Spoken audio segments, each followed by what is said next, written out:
know that may sound like something else. No, just the audio. I hope it's good. I'm going to disable this, I think, here. Okay.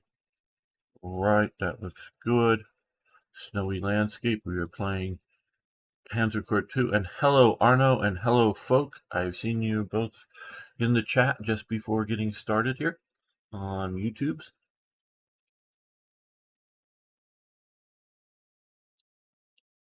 And yes, Arno is first, also over on Twitch. Say hi, Arno, if you can hear me. I know there's a bit of a delay, but I'd like to make sure.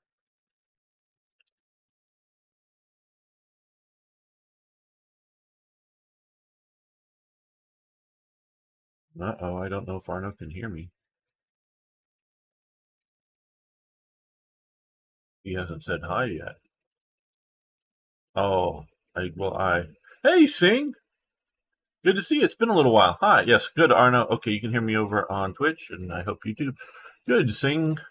I hope you and your family and everyone are doing well.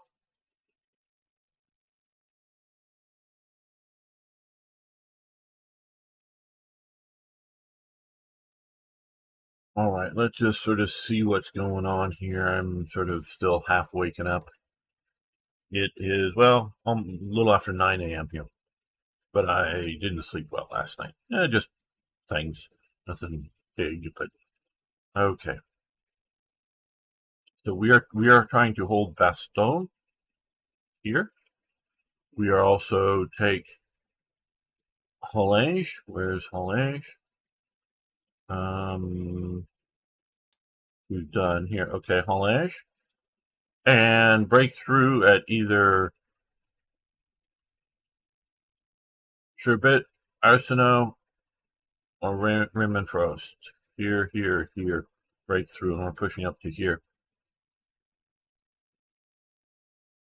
Oh, hey, Sing, I don't need to be sorry. I'm just, I hope you come when you want to. That's all you need to do. Just whenever you want. Okay.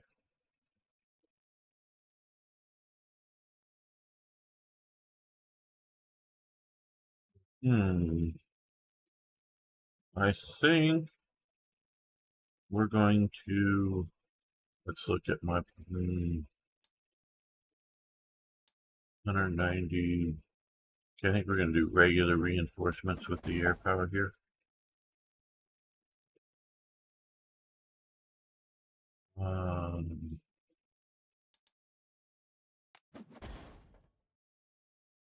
Get those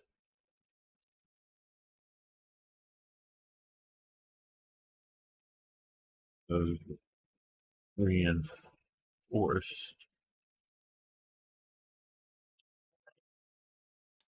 Oh, take another drink.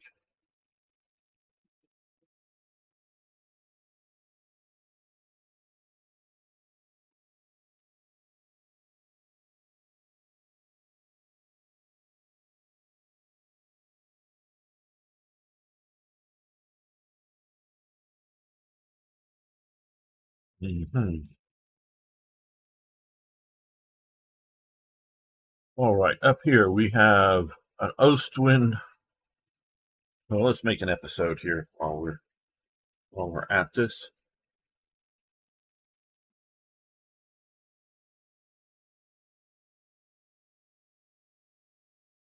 Welcome back to my continuing playthrough of Panzer Corps 2 Front Lines Battle of the Bulge. And for Panzer Corps, this, of course, is doing the unique thing is we're playing as the Allies, but I also like it that we're playing as a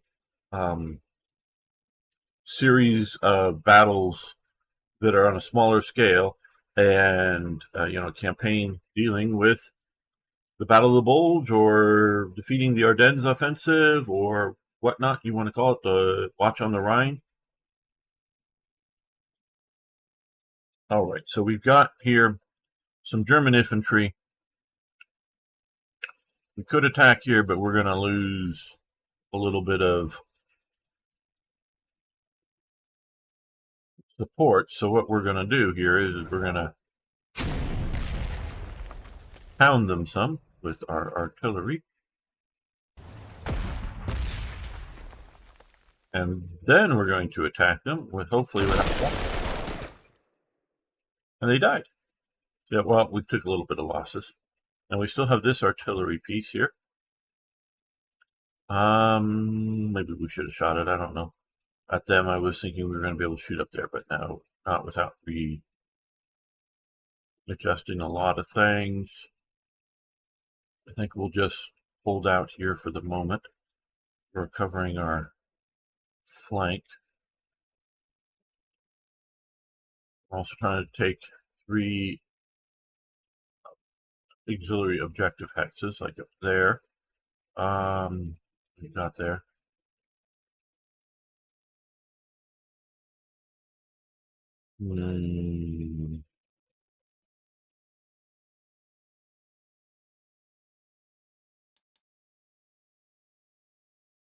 Okay, now.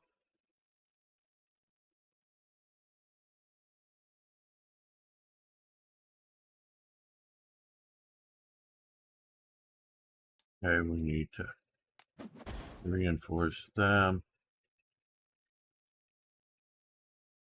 Landmines.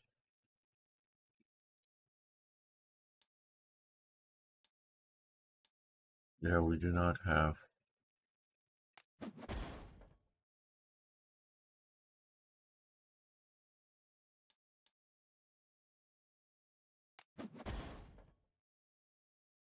That many points, so I think that's what we will get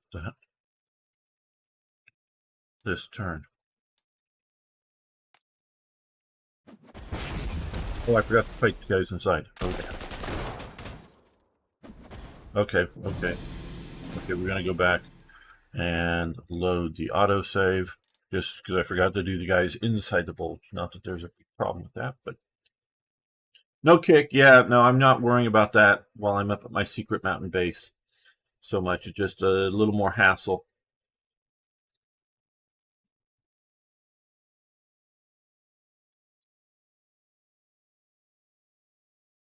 Okay, so this, all I'm doing now is coming up to here.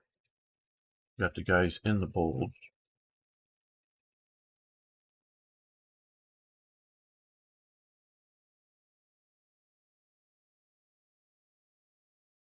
That are holding out very well, but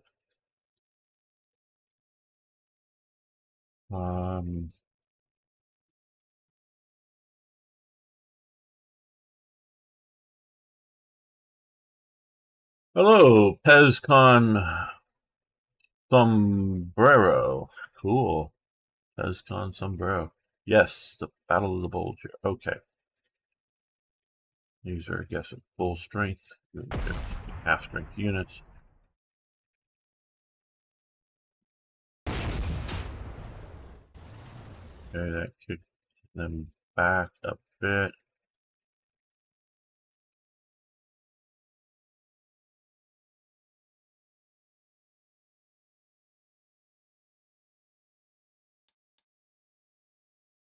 Yeah, we have 12 to reinforce them.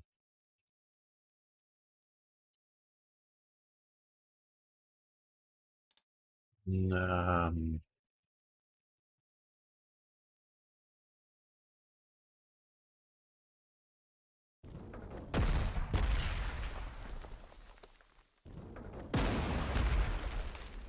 see what we can do is pounding these guys.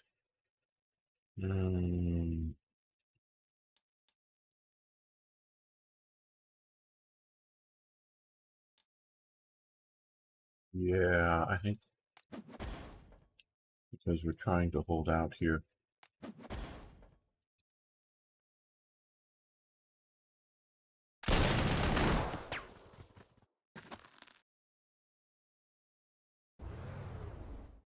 Yeah, it keeps them still unsupplied.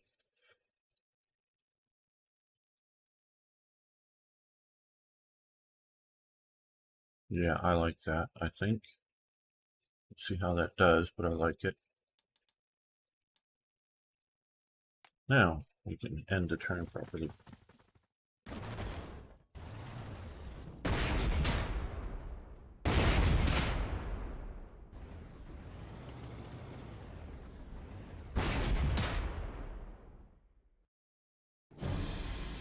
You don't like my minefields.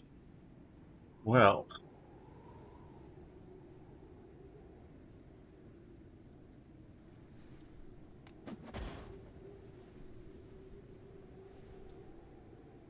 okay, down here.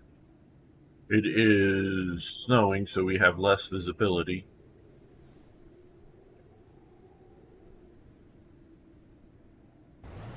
What's this anti-aircraft gun here?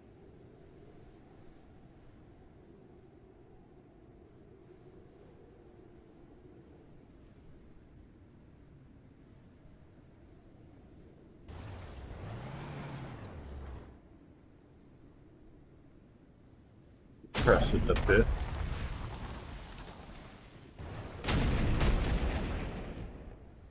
That did not push it back. I expected that to push it back.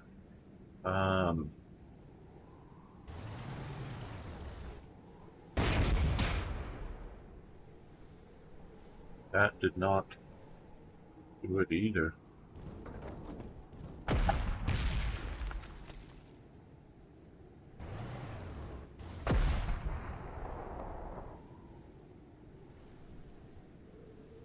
Now my problem is I can't get my infantry up to kill it off. Damn. Sometimes you just make the wrong choice. Okay. I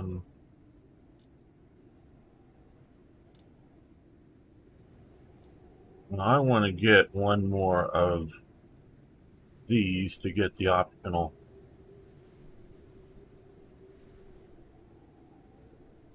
victory, but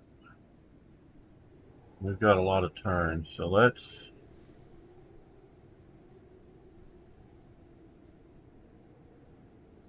only here. Okay, these are just towns. Push up through here.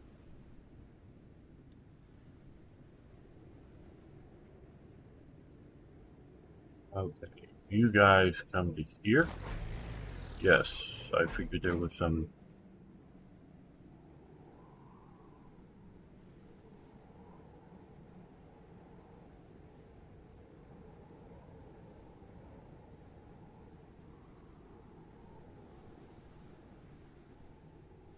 baddies.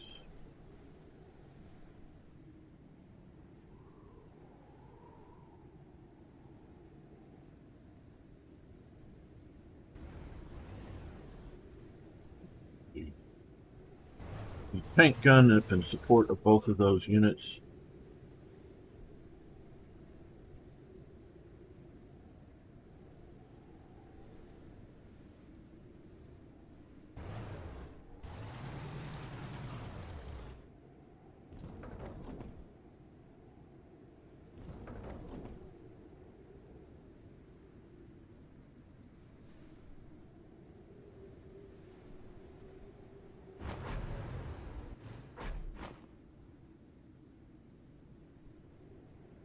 Okay, I think that's reasonably well defended.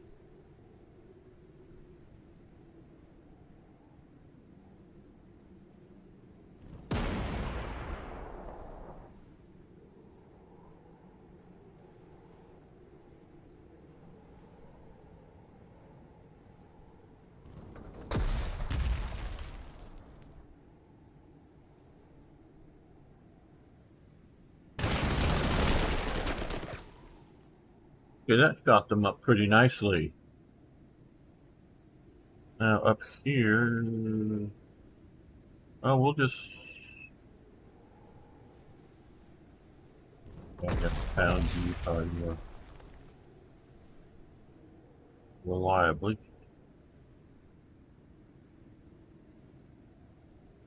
Okay, so we're holding in the Bulge, pushing up here a bit, pushing up here a bit.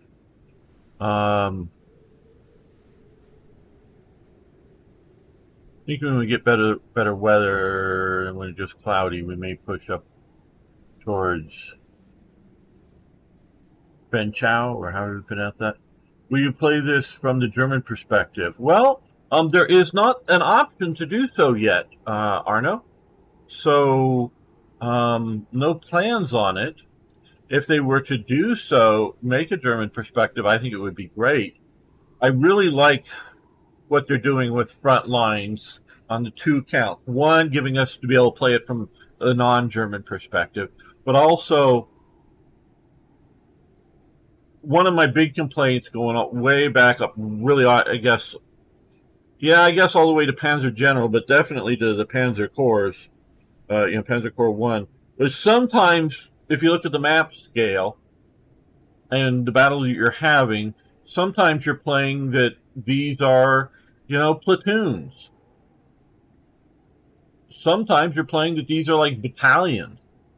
So it's constantly changing back and forth, or companies or whatever. So I don't like that about this game, the inconsistency of scale. And partially that's just the map, if you will. But I think they're keeping it much closer to a consistent scale with this. And so instead of like, oh, you're playing the Battle of Stalingrad or the Battle of Rome or whatever, and so you have your same set of units spread all out over a city map of Rome, when it should be just one small part of it. So yeah, we'll have to see if they ever do come out with the Battle of the Bulge.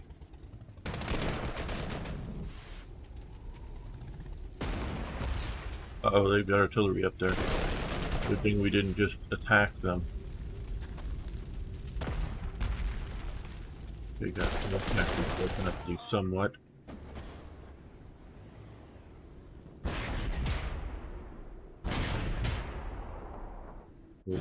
Get there. All right. Okay, so now that it's just cloudy, we have a little better visual. They're coming after here with that.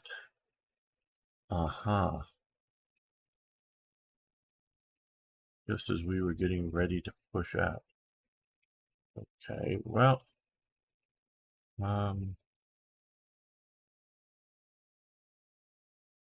this is my anti-tank gun. Well, okay, let's attack here first. That pushes them out there, but we only get to come to here. Even still,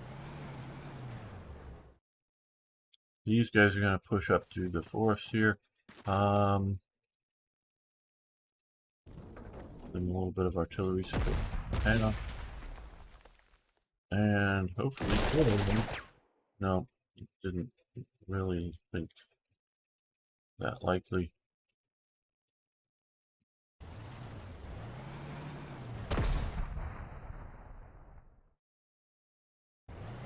Let's come down here.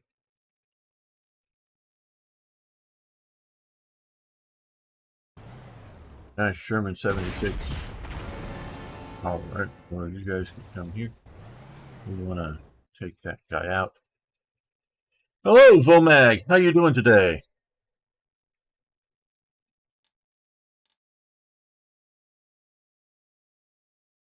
All right, so now we can see that they have artillery up on the heights, and if we were to attack here, man, it won't go well. But we have artillery on our own heights now. So we're going to shoot at that. Okay, there was the motorcycle guys that went tearing off somewhere.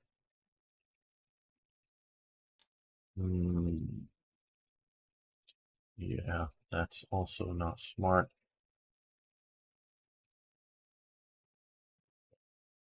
We're gonna keep, there they are.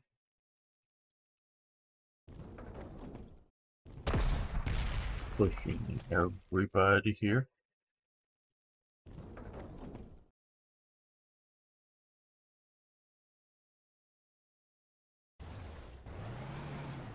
Take out their reconnaissance.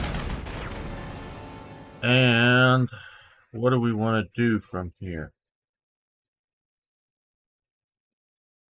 Yeah, fall back in the woods. Now, it's bad to put tanks into the woods unless you're being air attacked. But with this artillery support here, with the anti-tank gun support here, I think we're going to do okay.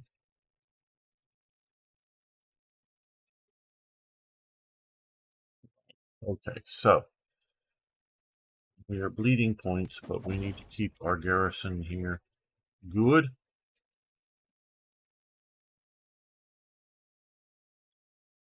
All right.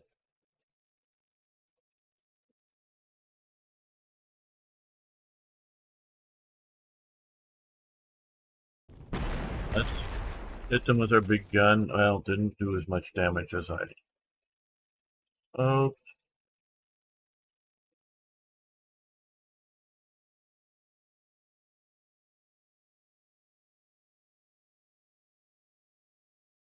these guys are going to come over to here. These guys are going to come up to here. Oh, still not that good attacking them. Hmm.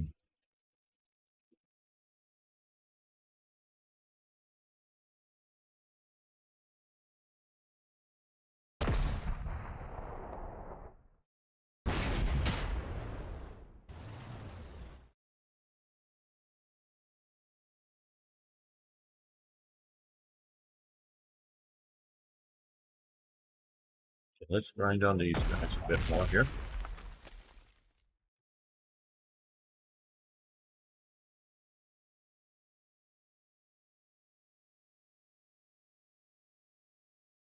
Just ate my dinner and making coffee. Well, very good. I just had my breakfast. I had waffles for breakfast. I guess we are on different continents.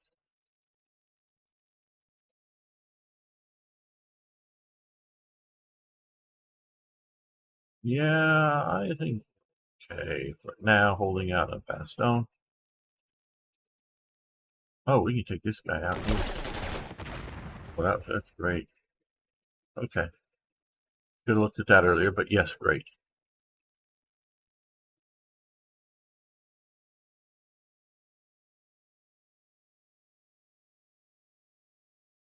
Okay, we still got plenty of turns, and we're it's cloudy. Oh, it's cloudy, so we can use our air power. Yeah.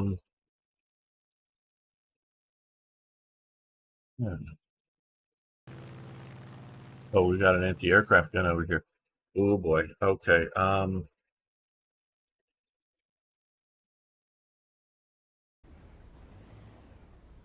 Let's F with that a bit. Now we're gonna move the P-40 up over here to escort this guy. Are we gonna still do our attack? No. Never mind. We're not attacking, but we're escorting him. We don't need a ship. Yes, West Coast. We're out in California. Well, normally in California, but right now I'm in my secret mountain base. All right. Well, I want to see what's going on out here. So we're going to fly our P-38 here. Not too close to, there may be an anti-aircraft gun there, but this, you give me, okay, there's nobody hanging out here, probably. So, our anti-tank gun can get to here and, oh, this is a howitzer. Okay, this is a good. All right, so, uh, let's move you up to here. You up to here. And you here. So unless they come around these guys and hit that truck while it's still limbered up with the, or on the artillery still limbered up on the truck, we'll probably do pretty good.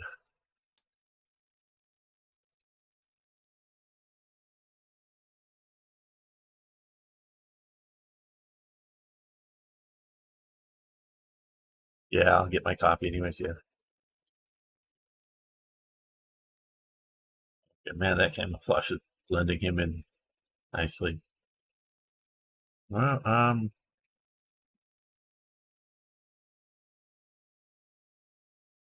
can he make it out there? No, no, can't make it to that. That is a bombing attack. All right. Again, let's take a look. We're doing. No, I think we're good.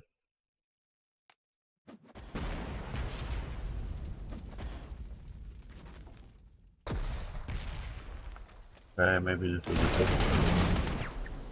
It was poor move. Oh hell.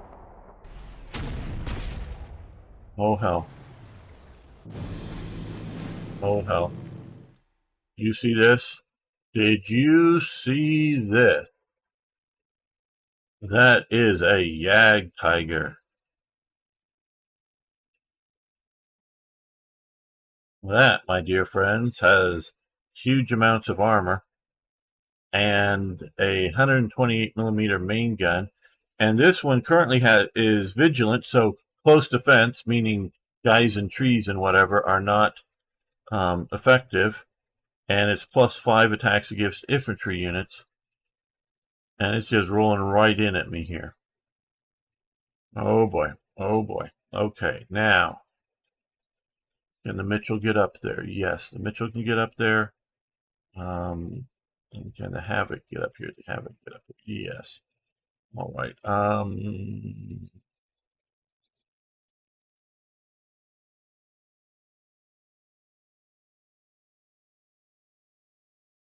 I don't know which one would suppress them more.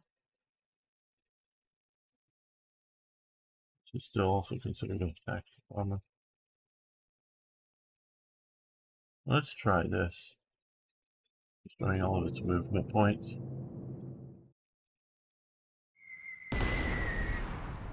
Okay. To be fair, I thought you were from anywhere else since your knowledge about other times in the last 500 years. Well, thank you. I do try to be rather knowledgeable. But yeah, okay, we can use the big heavy guns. Might do some damage. I'm as much self-taught as anything else here. Let's follow you back. You're wrecked up. Get you. Okay, okay, we've got to retreat here. Okay, you can get back to here. So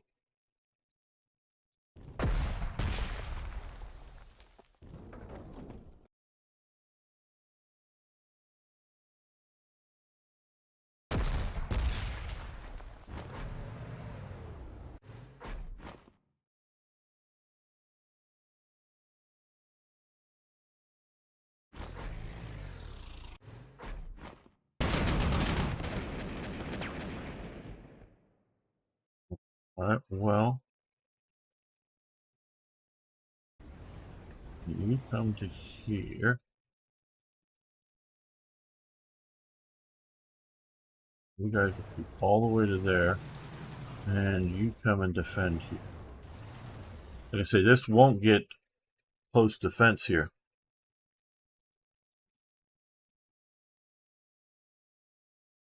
Yeah, no, I don't quite know at all, Arno, but thank you for the vote of confidence. Okay, these guys are pushing on to some other objective here and did not take that one. But it will allow me to come in and hopefully just get this guy.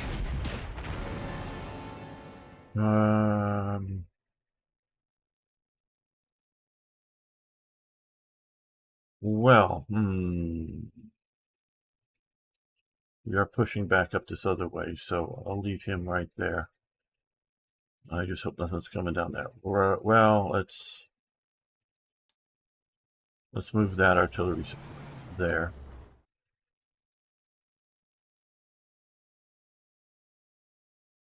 Move this anti-tank gun up to here with our artillery support there.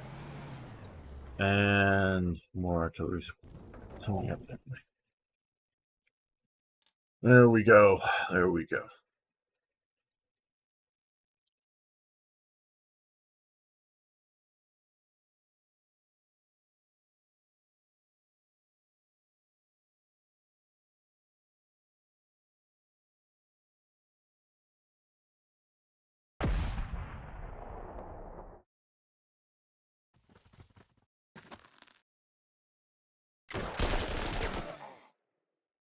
Okay, so we took out our infantry that was sort of, or the enemy infantry sort of in our rear there.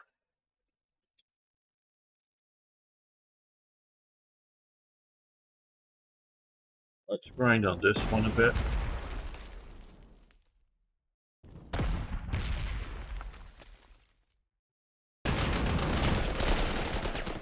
There we go. For someone to get interest in history not directly related to his own country. In my case, I recently started getting interest in Asia, although I should a long time ago. Well, I'll tell you a little bit why I'm interested in histories other than my country. And one element would be true is that I do study the history of, shall we say, my civilization, as well as the global situation. I focus more on my civilization, meaning the Western world.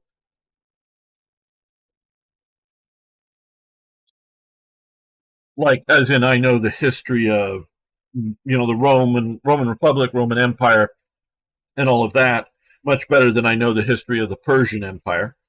So, yeah, I do sort of have that focus, and of course, Americans come from Europe, um, and that's culturally, even if you have genetics from other parts of the world, um, to understand America, you need to understand its past, and its past is in Europe.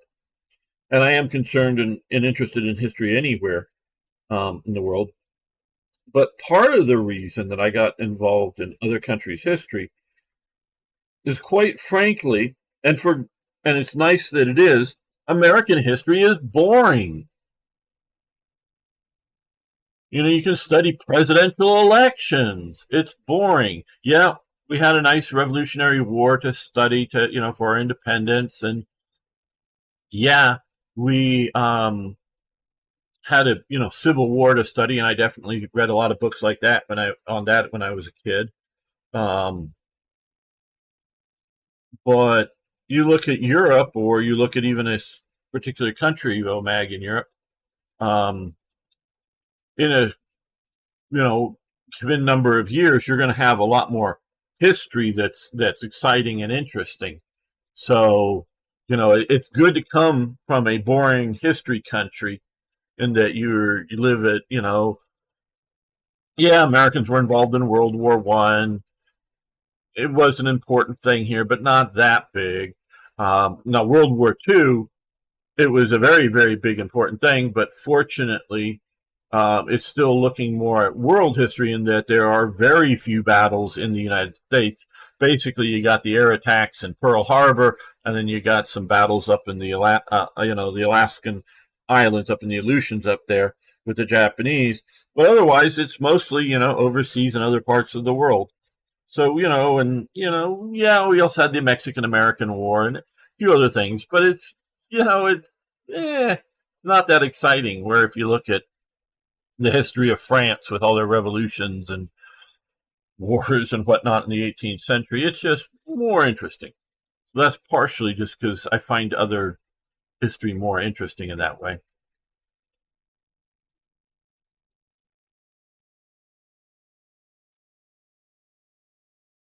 Okay, he is still there. That is still not doing so great.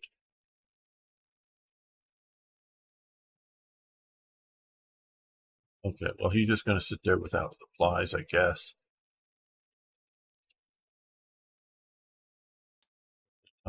41, yeah, we'll get you fully upgraded.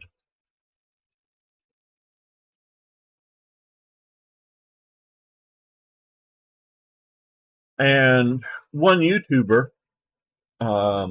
recently tweeted, as in like yesterday, um, and because I'm going to criticize him, I'm much, much bigger than me, but and I really respect him. But since I'm criticizing him, I'm not going to mention his name here. Um, he tweeted, and he is a person who looks at history, not just he's a history YouTuber, shall we say. Um, he tweeted, I think I'm going to get very close to his actual tweet, but it's definitely in this vein. Something is, why is humanity so retarded? That was, I believe, all of his tweet. And however he was using the word retarded, I'm not sure. But retarded means held back, basically. So it's, why, and now they may be using it more colloquially, but, and I tweeted back, compared to what? Or compared to who? Maybe I said compared to who? Maybe we're the most brilliant species in the galaxy. Why are we so, what are you comparing us to say we're retarded? Compared to who? So, yeah, you may think humanity's making a bunch of dumb decisions, and I'm not trying to say they aren't, but you know, and so in the vein of that is why look at other people's history, and this is one, I just love history too, but also you study the history of India or the history of China or the history of Japan, and you can compare that to the history of Europe and see how things flow and don't flow differently. And so you need that points of comparison. Even if you're like a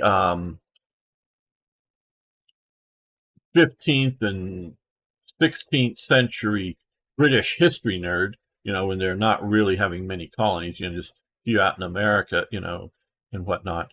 But you're really focusing on that. Well, if you don't understand either what's going on in, say, Russia at the same time, or what's going on in Asia or India as a point of comparison, you don't need to be an expert on the other parts of the world, but you need them as a point of comparison to see, is Britain super stable compared to the others, or is it super chaotic with the English Civil War and other conflicts before that? And so you need that comparison. Hello, War fan Roblox. How you doing? All right. So we're dealing with this Yag Tiger Dam. Big challenge there.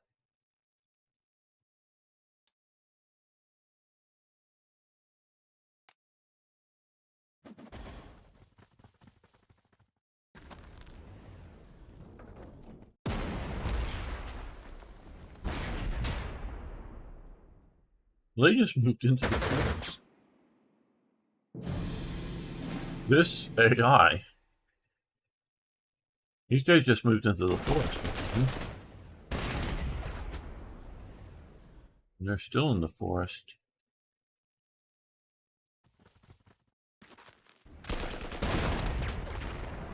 So, boom, they're gone.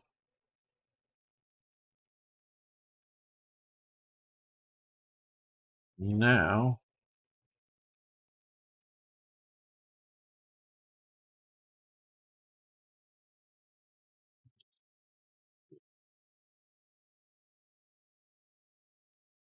with Mitchell, removed his ability to move.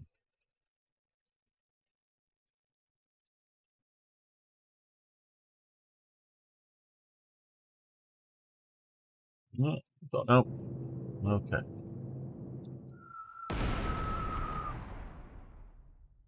Now with that, nope. Well, I could grind on that. Okay, let's see if we can earn some more points here. Let's come back up this way. Come back up this way here.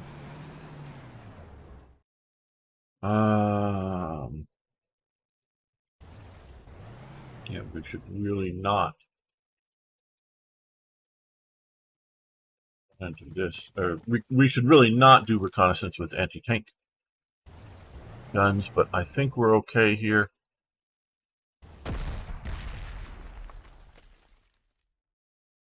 Unless we get hit by something really big, I think we are okay.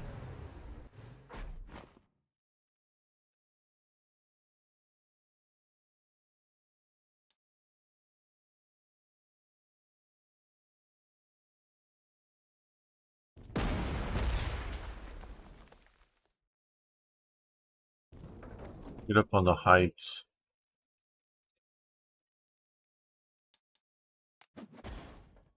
We just need to spend all my prestige here. Not good, not good.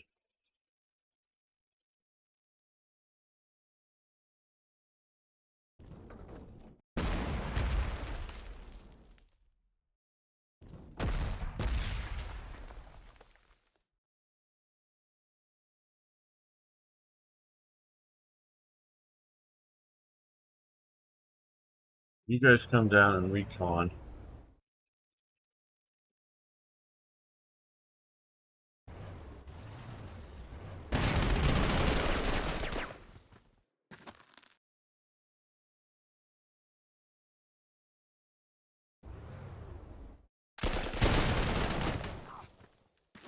Okay, well, that didn't do as much damage as I was hoping.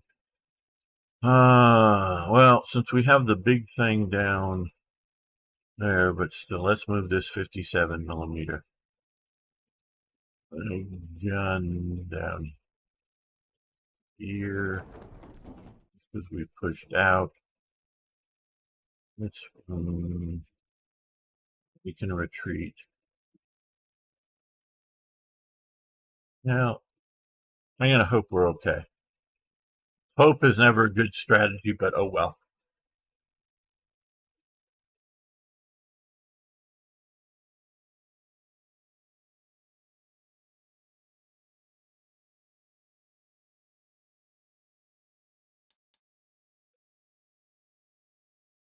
Well,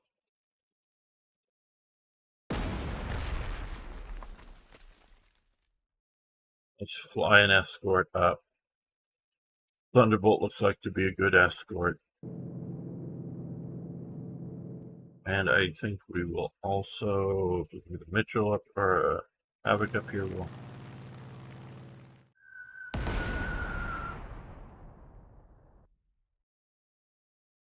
that. Now, over here,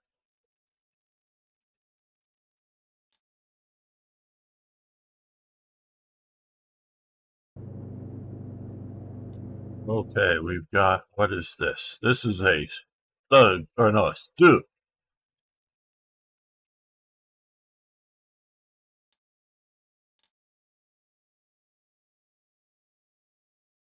Yeah, that is not looking to be a good solution here.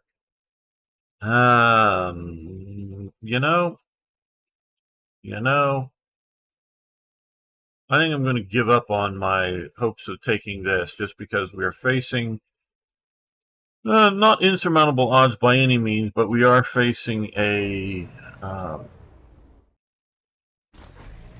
Yag tiger. So we're going to come over here and add, I'm mainly thinking about getting this Wolverine over here to help with the anti-tank.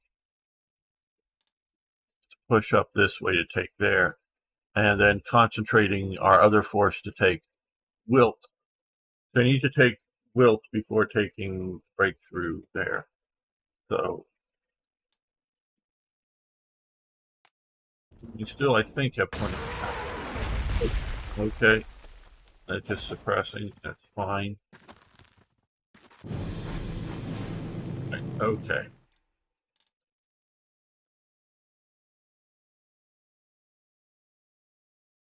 There's the Mitchell.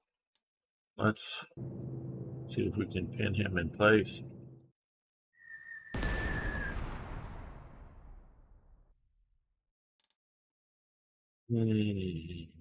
Okay, well, we've got lots of artillery over here. Got the tank.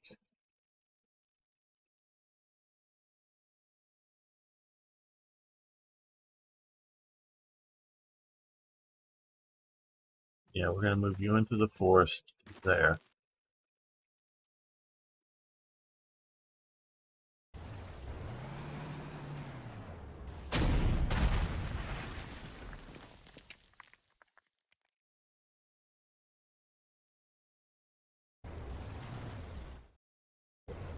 Pound people.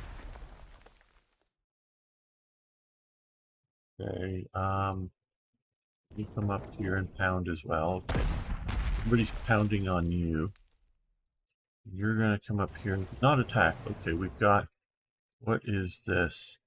Oh, it's an anti-tank gun, or something that goes between anti-tank and anti-air, maybe? It currently says anti-air. Okay, now move our tanks up here. But it looks like these guys are, we're gonna wait for that attack. Maybe he'll be stupid enough to attack me. All right. I was hoping these long toms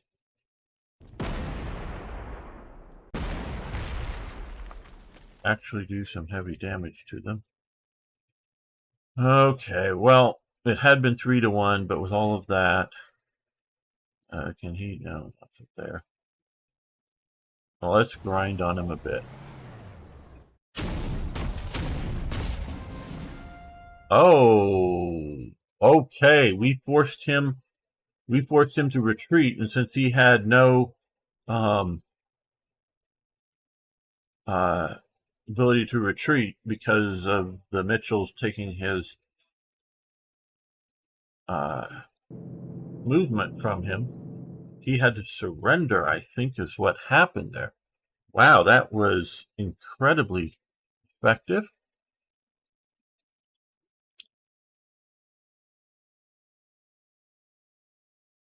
It gave us a lot of points.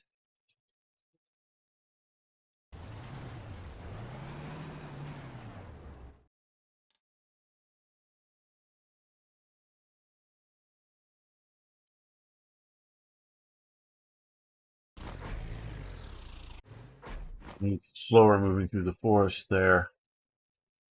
Let's move you up here, give you anti-tank support. Yeah, so I'm going to take that German town to hold our flank and get us a few more points. Also, that can also happen when a unit doesn't have enough fuel to go through free terrain. Yeah, that could be. But whatever, it definitely freed up our movement here. And we're going to then spend a bunch of points to get you back up to some reasonably good strength. Now, I do think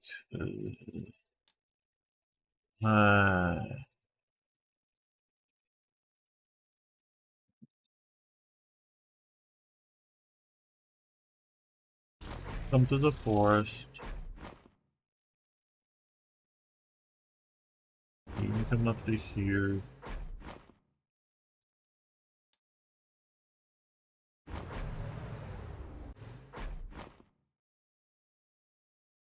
Okay, that's good. We know there's some sort of artillery and some sort of anti-aircraft over there. We're good with that.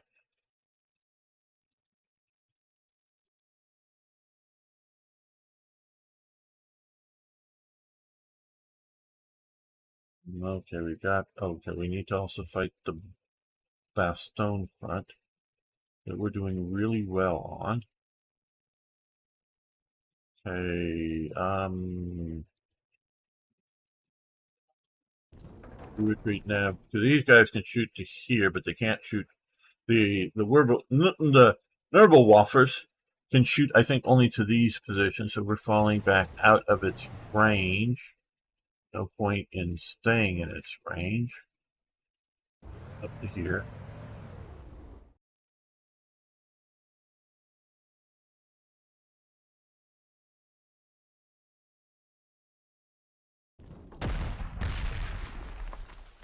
It hurt them a bit. Okay, they're a little too far out.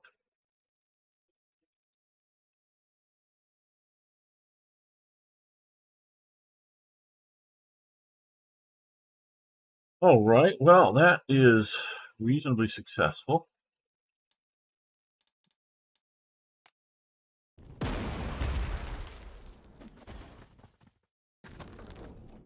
Okay, they're gonna have to try the anti-tank gun, but they got artillery a bit.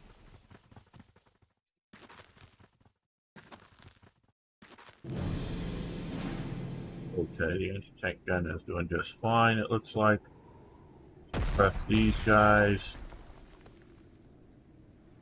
4 versus 4. Okay, they're actually doing better than I thought they would. Now down here.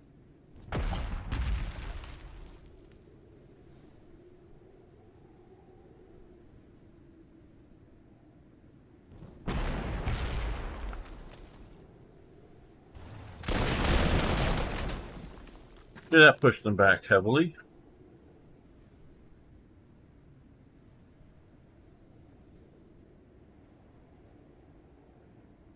Is it shift?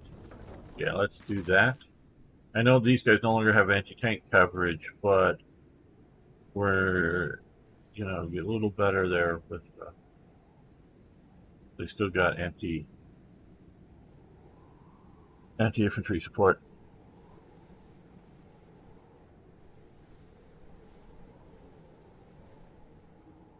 Well, last I remember seeing nobody there, so okay, good, we took that. Yeah, you can come up and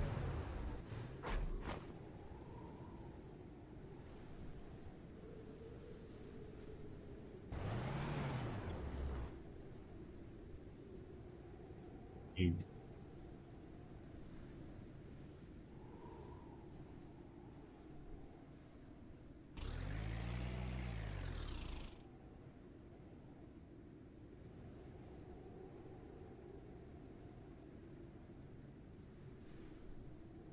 Okay, well, let's pound this infantry.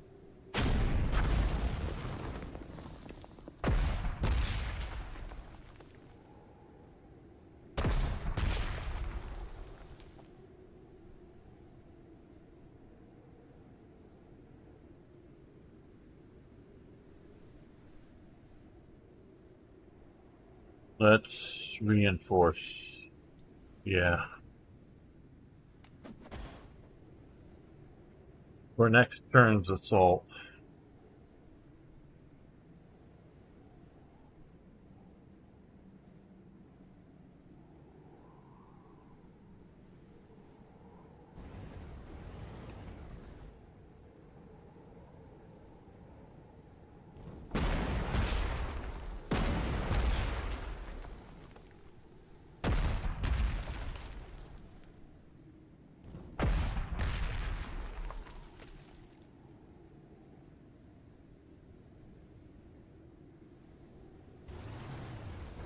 Move right up into their face.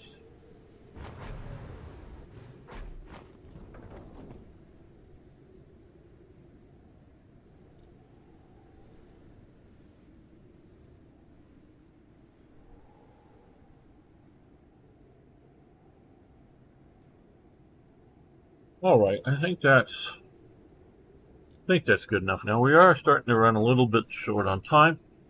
Hey, ZZ, how you doing, my friend? Yeah, but we want to get this supply dump here before we take one of these 3, and we're heading for there. But I think we've got it still. I mean, we've got 9 turns left.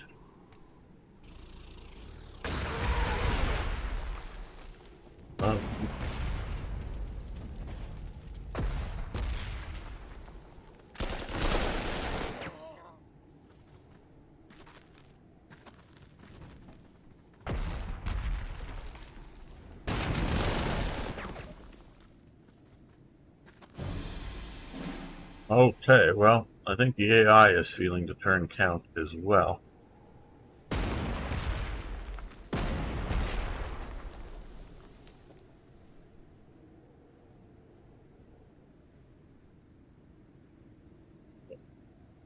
That's working as well. Maybe do.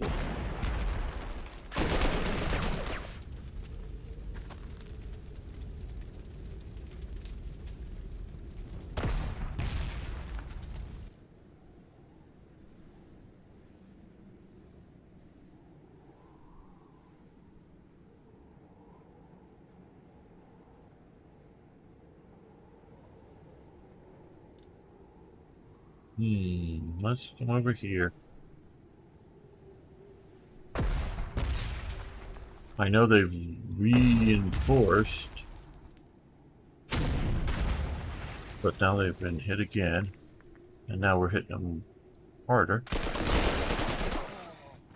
And they retreated back. Okay.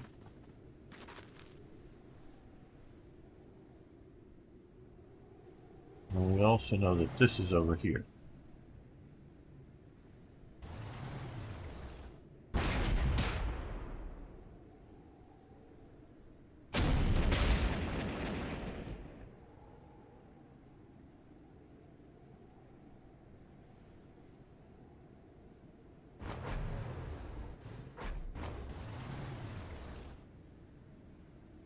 So we're moving up there pretty good.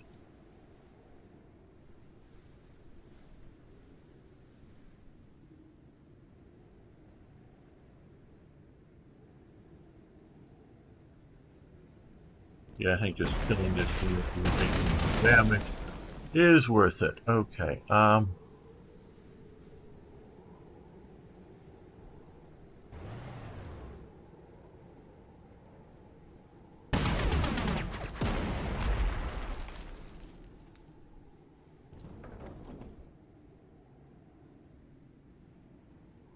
Well, should have shot him first.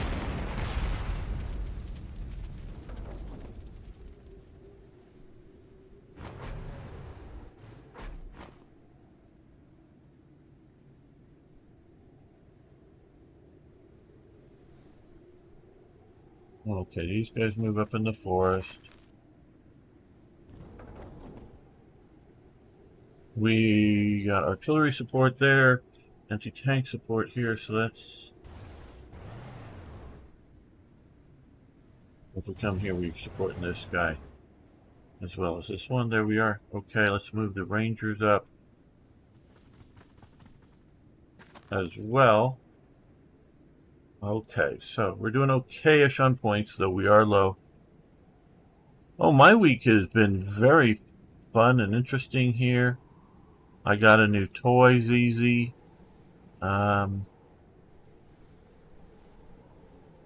ZZ, do you have a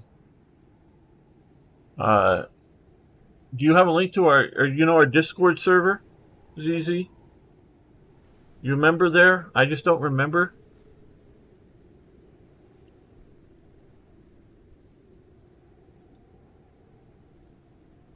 Now up here, we've got... Well, ZZ, if you, well, maybe if Arno can drop a link in the Twitch chat to our Discord server, then I can make you maybe a friend of gamers and you could see some of the interesting stuff.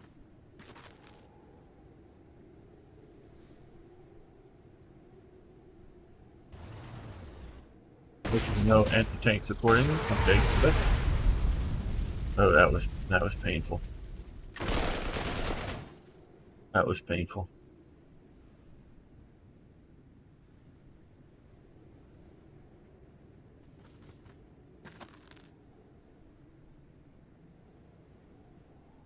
Thank you, Arno. I'm going to move you up there, give them a bit more reactive support, and let's, pound on these guys. The artillery first, and then the tank.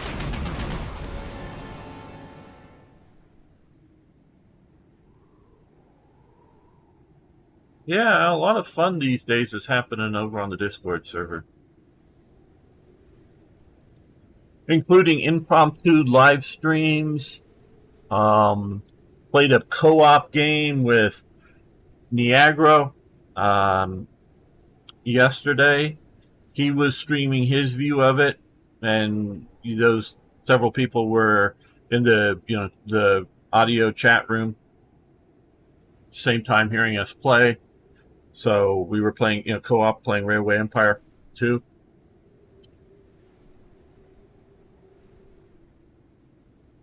So yeah, if you don't have Discord installed, you should. It's free, obviously. And so yeah, it's more informal as opposed to scheduled streams and released videos. It's just more hangout kind of content, and we talk about, various things, news of the day, interesting history stuff, all kinds of things. So yeah.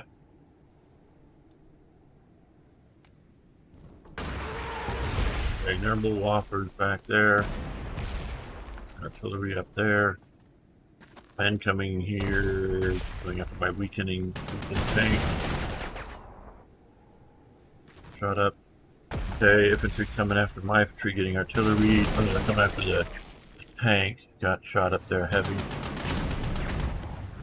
They got artillery. They're going to counterattack and had to retreat. Okay, they got ambushed. Fortunately, they were weak.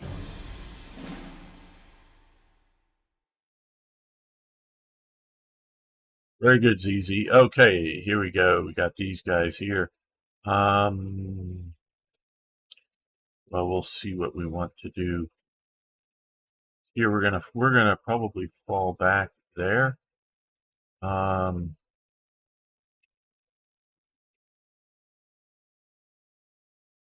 Okay.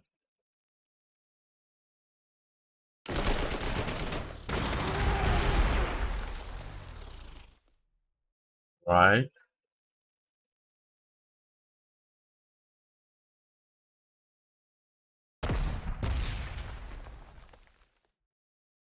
We may just reinforce there.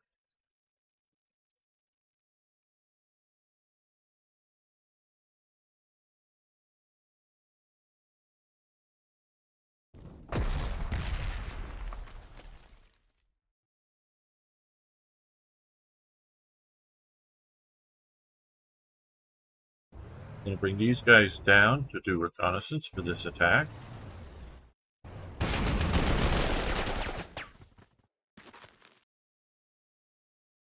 Then I think we're going to come back up to here.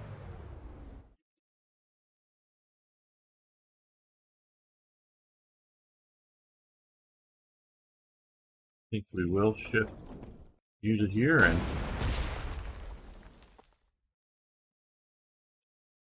take that out. Let's swap position thing and take them out. There we go. I love that. Oh, so comical. Yeah.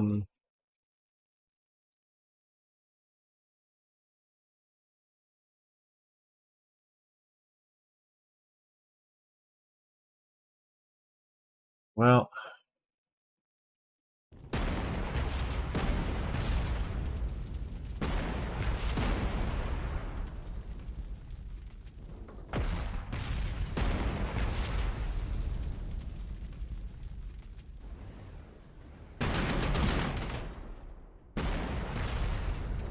they got pushed back.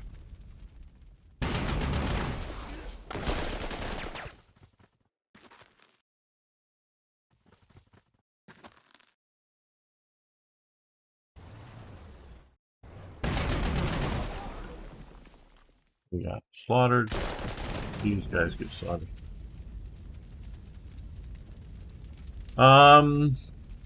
I don't know that moderators can do that, Arno. I think it's going to take either me or possibly Eric as his status there to invite him as Friends of Gamer. But I'll add him as Friends of Gamer.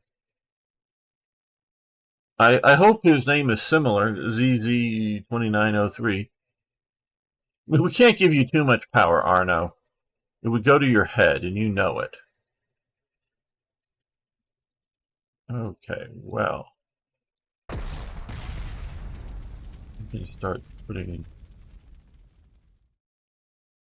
Okay, ZZ, that way I can recognize it. Some people have like radically different names on different services, so it's sort of like, yeah, who's who?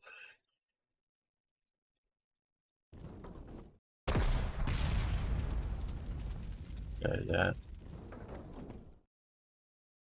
We want to take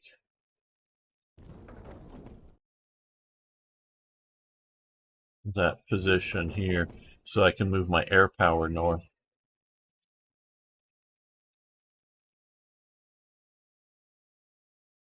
Well, cool, cool. I'm escaping from LA. You're going to LA. I don't technically live in the city of LA, but I live in generally what people would refer to as LA when they talk about, the area and whatnot. I definitely don't live near downtown LA. That's for sure.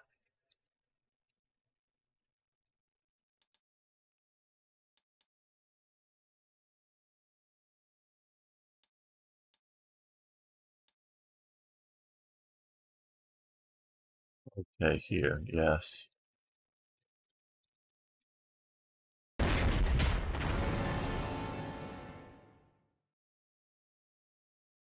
So let's move you up here. You're gonna have the best. Yeah, maybe, and I should have.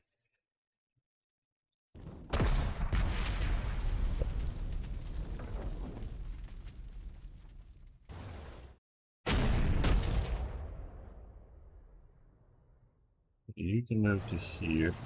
You can come up to here, which will give me another shot from this. That didn't do any effectiveness. Grinding down the supply dump. Sort of passive defenses there.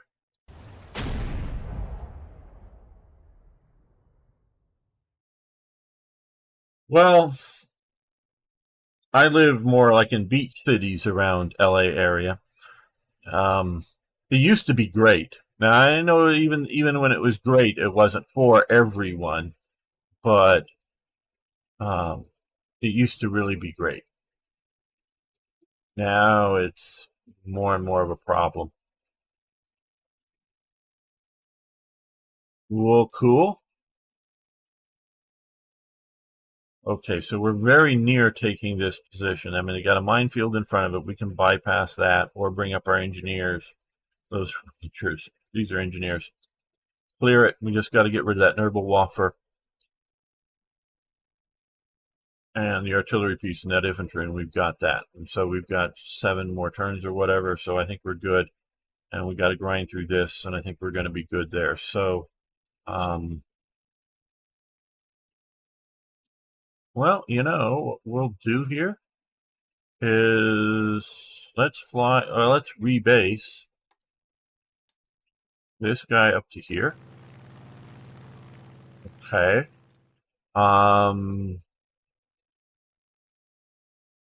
We need to take that airbase. No, yeah, that's an airbase, right? Yeah, dirt airfield. We need to take that. Don't know that our Mitchells will be able to fly. Maybe it will. We'll see about taking that. Get us some air power up to here. These guys, can they shoot it? No, they've already shot at everybody. Okay.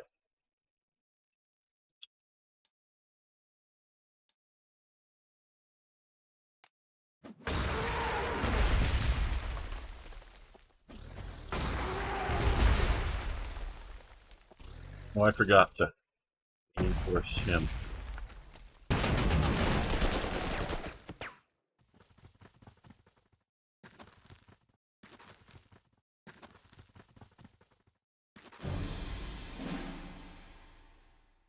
All right, well. Okay. The 31st Armor here, the Unstoppable Offensive Level 1. They have an American badge here and Steamroller, so instead of doing the German ones, very cool. And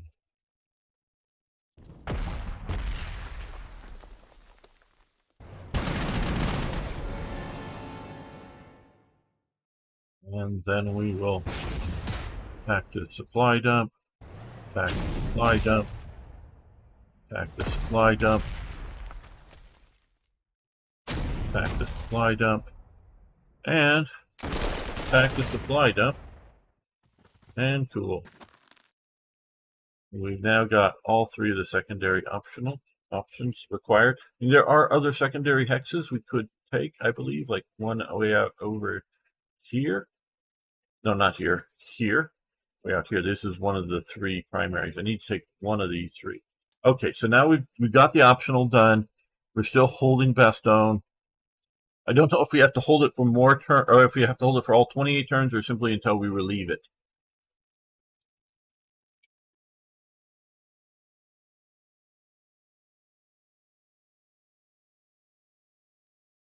So, to that goal,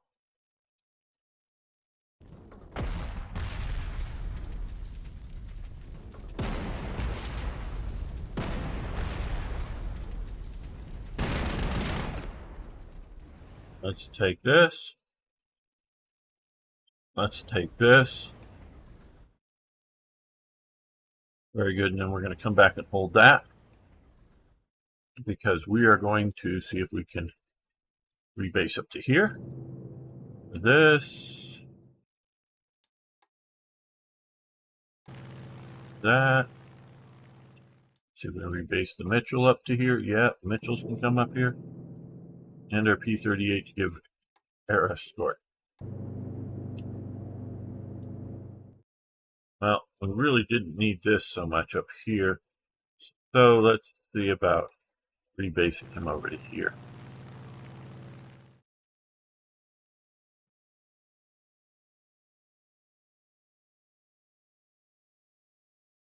Okay, now.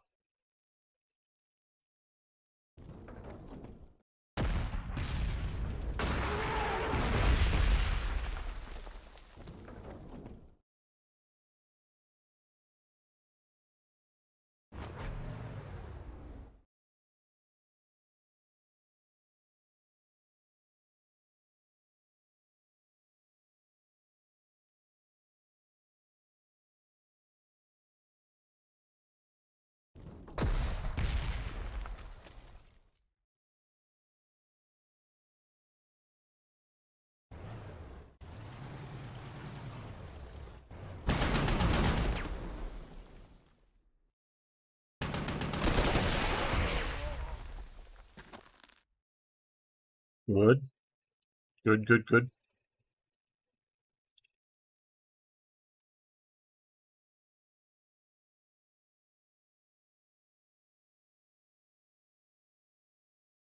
Move into the forest.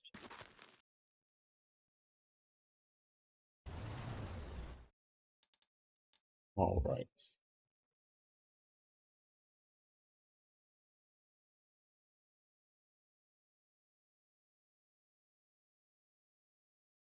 These guys we are going to reinforce just to make sure I don't lose the unit.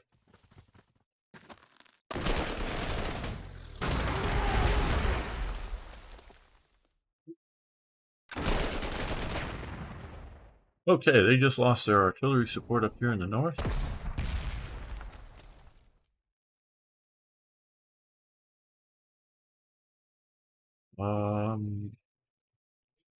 Yeah, we can slide you up here to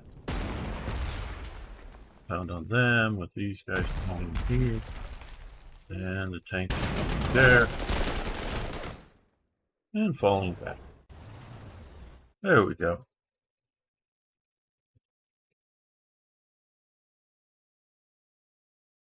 Now, if it stays sunny next turn, we're going to have a lot of air power to crush here.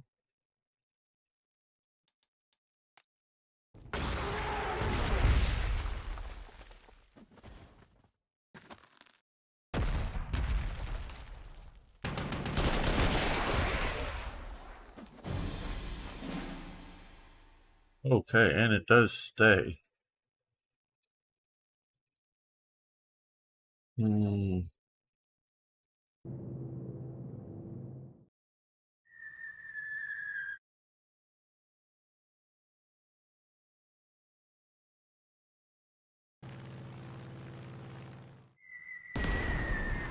American way of war. Crush them with overwhelming resources. And they also do good tactics and things such as that as well, but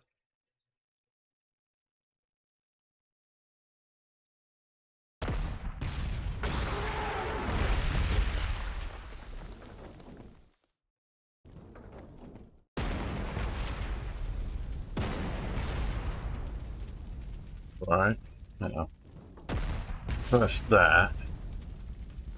Attack the anti-tank gun with infantry. Now that they're no longer.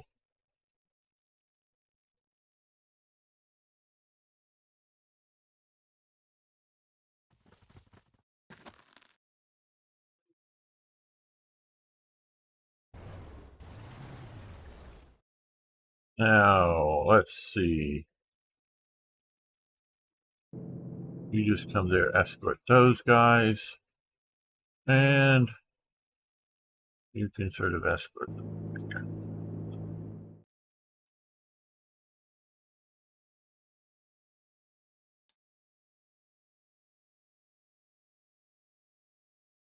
Now, again a note if you're not aware, with Panzer Corps 2, there's no special bonuses for achieving any goals early. It's so you don't have to push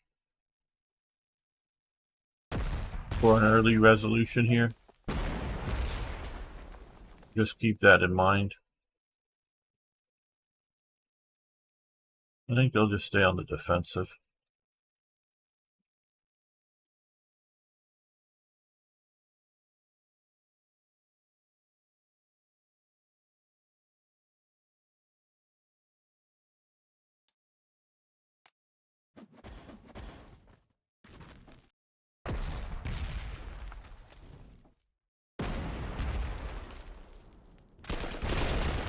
Those anti-tank guns look like such a tempting target.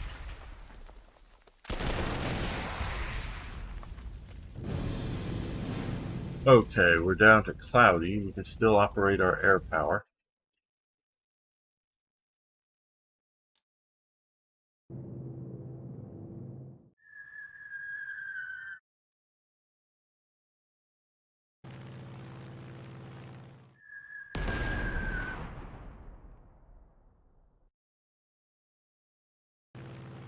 It'll just be less effective.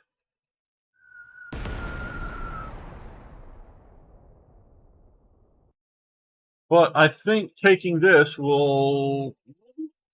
Let's see if we can do it this episode here. Okay.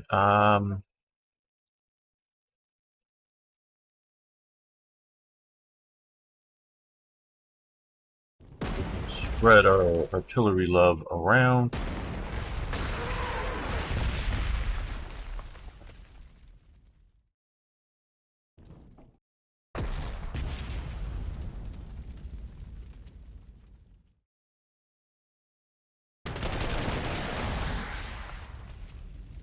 Wow, they held out.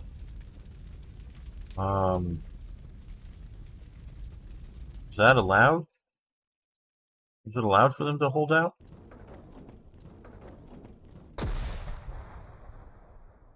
Okay, well, I guess.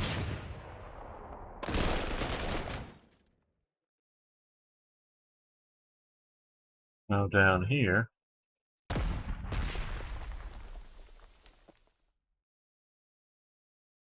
Oh, okay.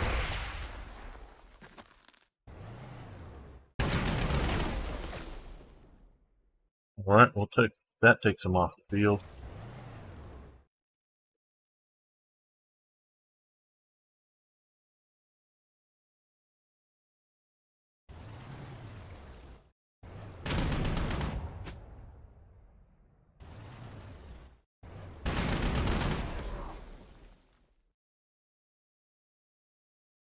Okay, well, come up here. And yes, I do know I can see about taking that town.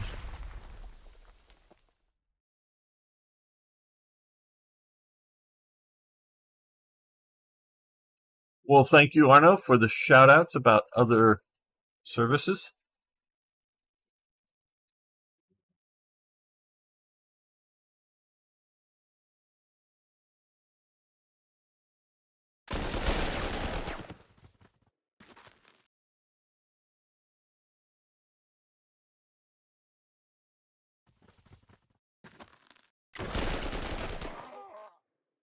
There we go.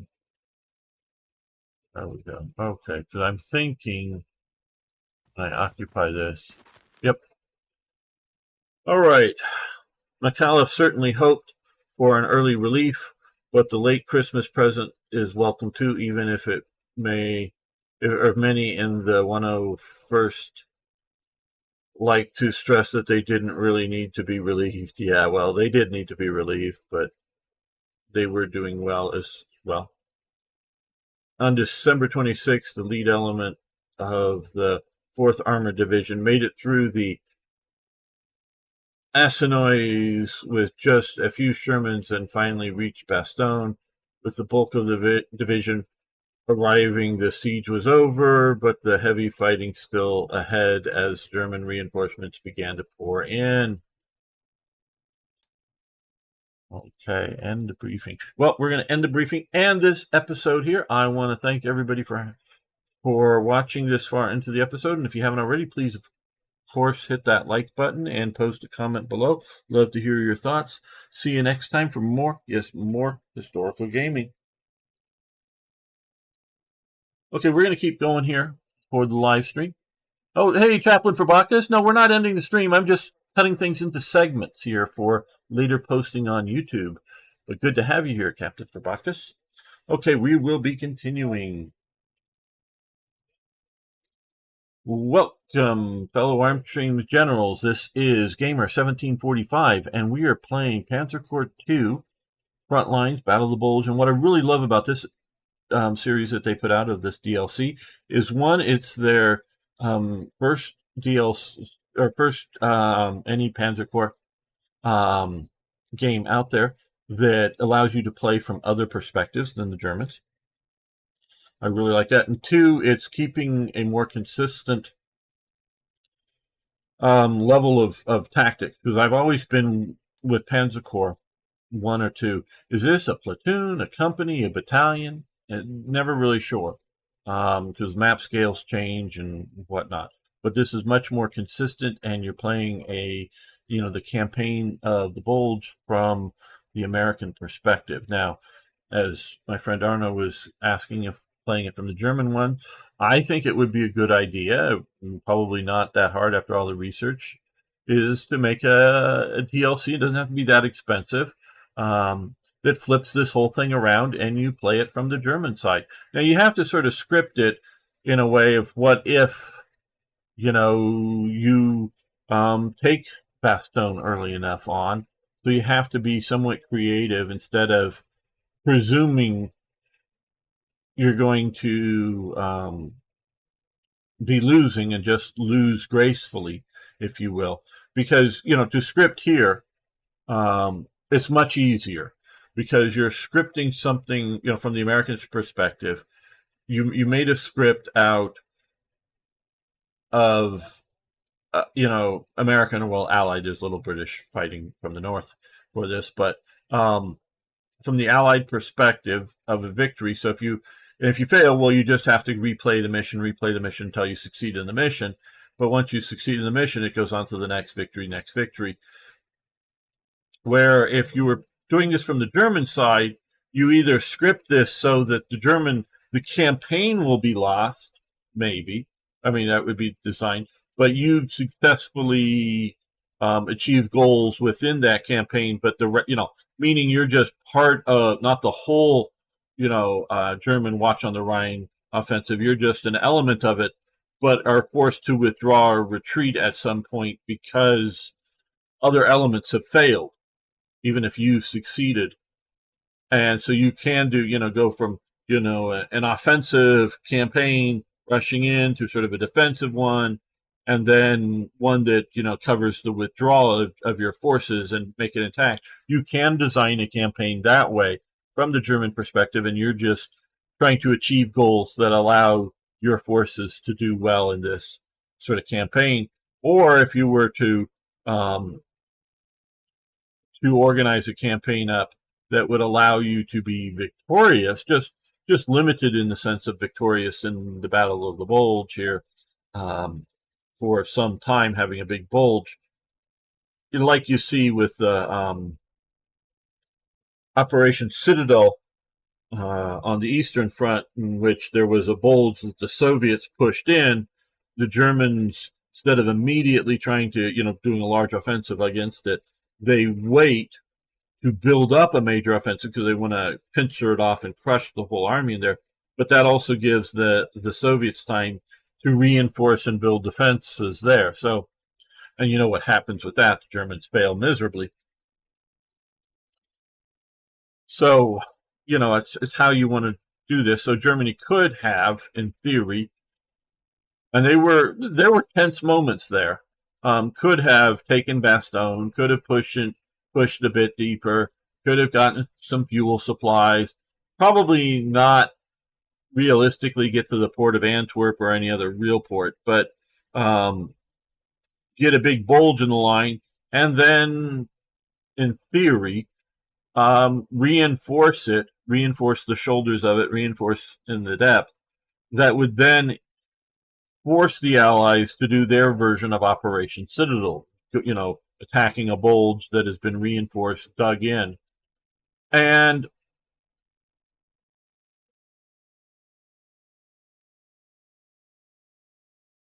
that could delay the overall victory against Germany.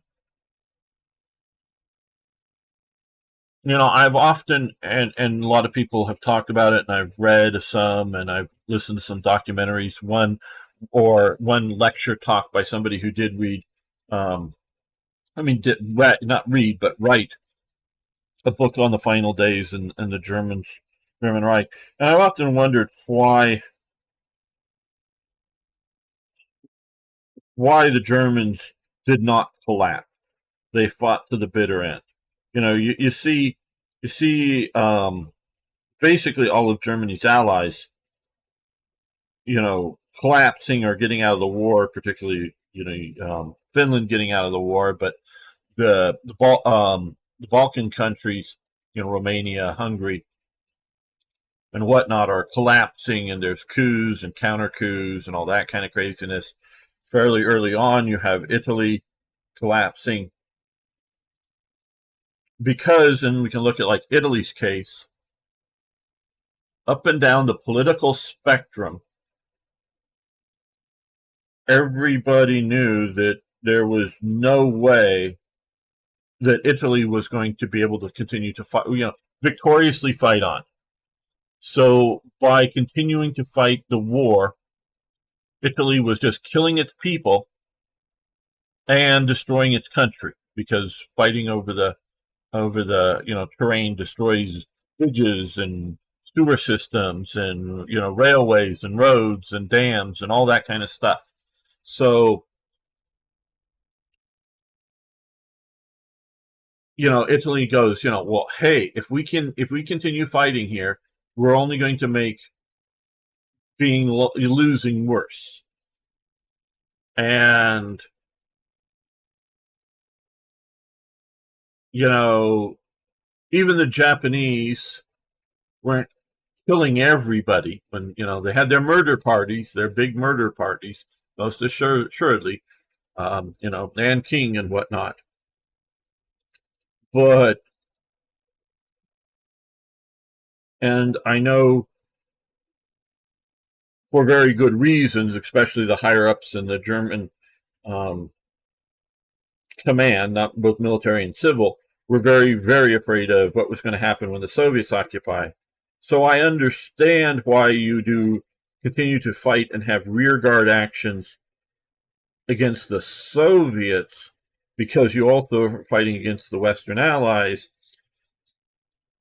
But you should, start giving up or doing token fights against the Western Allies to allow the Western Allies to try to occupy you instead of the Soviets. So I understand that, defending against the Soviet attacks, because everybody recognized that really there, although there, lots of propaganda of, a united front, or the Allies, including the Soviet Union, they really weren't. So, where Britain and America, with the Commonwealth and the Free French, they were truly an Allied command, in the sense that at times Montgomery had American divisions under his command. At times, or a lot of times, you have, the Americans are running the overall campaign in Italy, and you have a lot of British and Commonwealth units, divisions under their command. They're still tactically, under, an Australian division under Australian commanders. But that division is put under an overall, theater commander of the Americans front line. Where you look back at Sicily, it really is sort of a British and American command, Sure, they're both under Eisenhower, but so is everything else in, and again, that does sort of show, excuse me, that the West is, a united Allied command. Where the Soviets, yeah, there's huge amounts of resources being pumped into the Soviet Union. There's a certain amount of spy information being given to the Soviet Union. But beyond that, the Soviets are entirely their own thing. And the Germans know it. So the Germans fight on to the end. Japan, again, they fight on because it's a cultural thing there. They've never been successfully invaded. They had two major Mongol invasion attempts that the Japanese fight off. Both of them are eventually hit by a kamikaze, a divine wind, a big storm that wrecks the fleet. And even with whatever the level of Japanese knowledge of what happens on D-Day, and I don't know how good that knowledge gets to Tokyo, if you know what I mean. There may not be, especially in the Japanese mind, there may not be the idea that the Western Allies are going to be able to, do a D-Day. They may not understand that if necessary, America is going to make a few, and they weren't really, as far as I know, make a few more floating ports to plunk on the Japanese coast somewhere, do a D-Day invasion. They maybe think it's going to be like their invasion of the Philippines, like, oh, hey, yeah, few battalions of a division get ashore here, and the next 2 or 3 days, another few battalions of that division, another bit, and that it's going to be enough that they could overwhelm it, as opposed to an isolated island with a garrison like Iwo Jima that it's being overwhelmed. But they may be thinking that, hey, we can stem this off, and hey, we can do the factories and tunnels thing, which they were doing, and whatnot, to try to hide from the American bombing, and we can just their sort of mindset, we can just hold on, and we'll be and I don't know if victorious is the right term, but just sort of continuing their viewpoint. So I understand sort of their mentality, and it's again, the geography is both affecting their mentality from their history, as well as looking at it as how well you can invade. And if the Japanese, again, Okinawa, a lot of Americans lose their lives in taking Okinawa, but it is mostly a defensive operation until sort of the very end. I remember reading about this, but it's a few years ago. The local commander puts together, I don't know, like 300 people, or soldiers, I should say, soldiers, some number, and they do it, and about a quarter of them are barely walking wounded. They're walking, but they're barely walking wounded, and maybe this is like 600, but it's in the hundreds of people, and do a banzai charge against the Americans, and it almost succeeds in the sense of coming to grips, with the Americans, but really the firepower of the Americans mows it down eventually. And yeah, there's literally guys in the back of the banzai charge on crutches, and they're just sort of doing, a suicide attack. But it just, it's an ineffectual thing. But there's so many more people, not just soldiers, but people, and if they're motivated in Japan, they may think they're going to be able to hold out and whatnot for years. So I sort of get that. But the Germans continue to fight on. What's the point here of the whole Ardennes offensive? And I'm not talking about what's the tactical point. Oh, well, they were trying to bust out and get fuel, and then with that fuel supplies and the chaos of the attack, they're going to push on to Antwerp or some other port and again, like they did in 1940, cut off all the forces to the north. Up in the you know post Market Garden, forces up in Holland and in the northern part of Belgium, cut them off from supplies and blah blah blah blah. Yeah, okay, I get that. I'm not talking about that tactical point. What's the point of this attack? I'm talking about the how does it help you, Germany, going forward? Now, okay, let's see what Vomag's saying. From my understanding, is broken mentality after World War I, cultivating home front betrayal was repeated some level in victory if armistice didn't happen. Yeah, okay. Yeah, Vomag, that's a real element to all of this.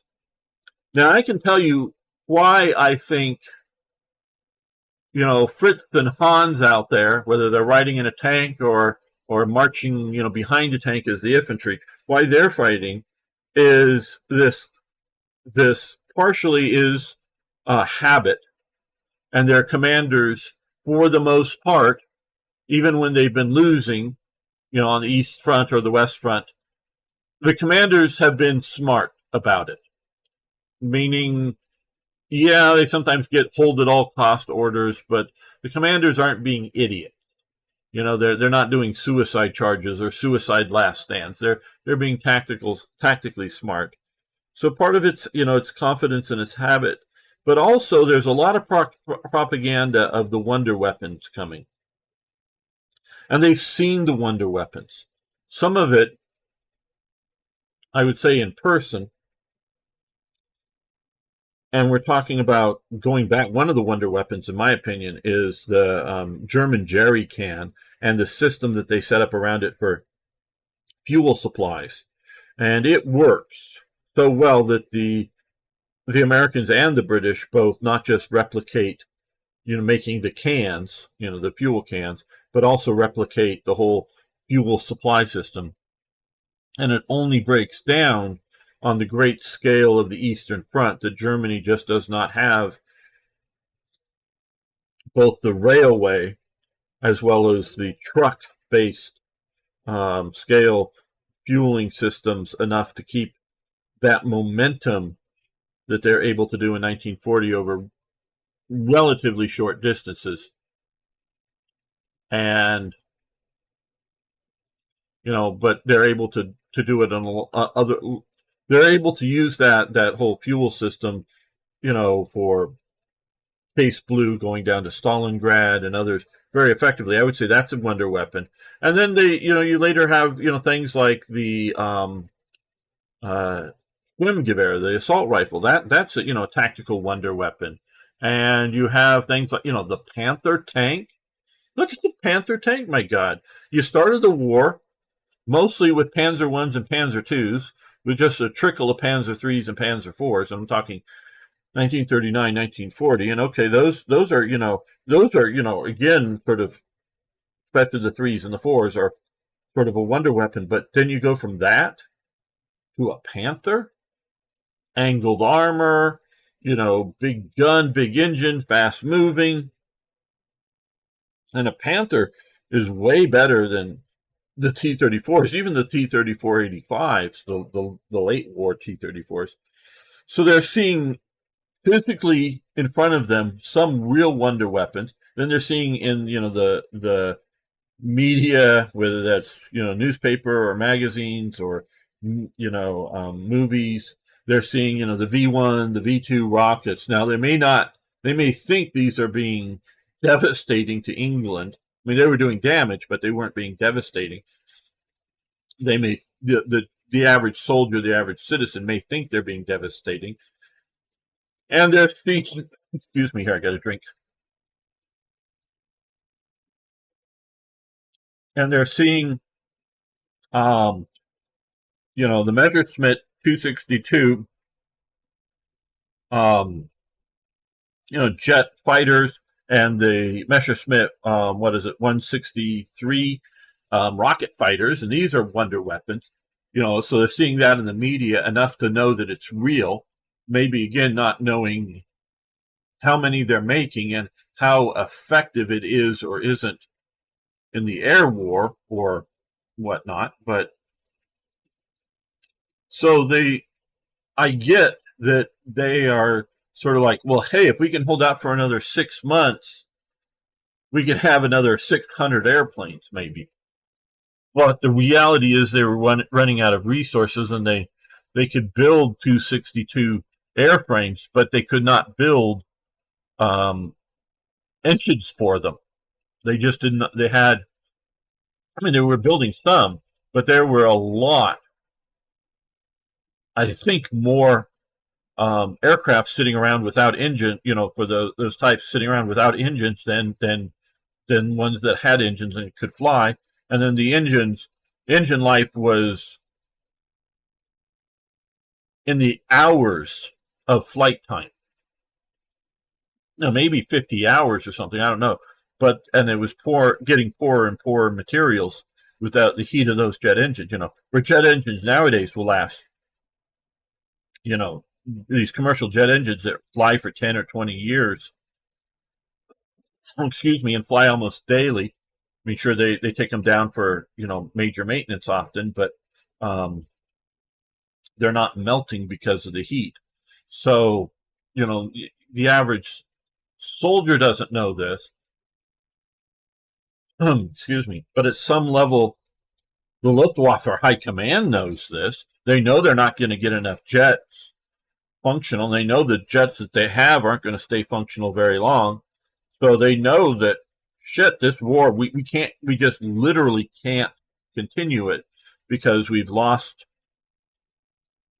access to resources, whether, tungsten here or there or wherever. Because they were getting literally tons of tungsten coming out of Spain and Portugal being gotten into Germany. I say gotten in because it's shipped in, but it's several different ways, and some of it's sort of smuggled and whatnot coming into Germany, and that's keeping their machine tools going because it's added to the the tungsten's added to the steel and the machine tools, and it's used for armor and other high quality steels, and it's used in some of these high temperature jet engines and things.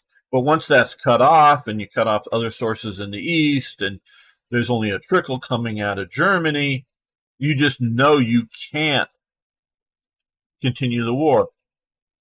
So I just wonder why, and I guess to a point, it's why you got the Stauffenberg assassination attempt, is that they're realizing there is no possible way Germany can win this, and to be able to end it, we got to get rid of Hitler. That could be it. Just sort of interesting here. Let's see what more. Also, Roman, you also don't surrender to. Oh, well, yeah, I get the Nazi kind of thing, but I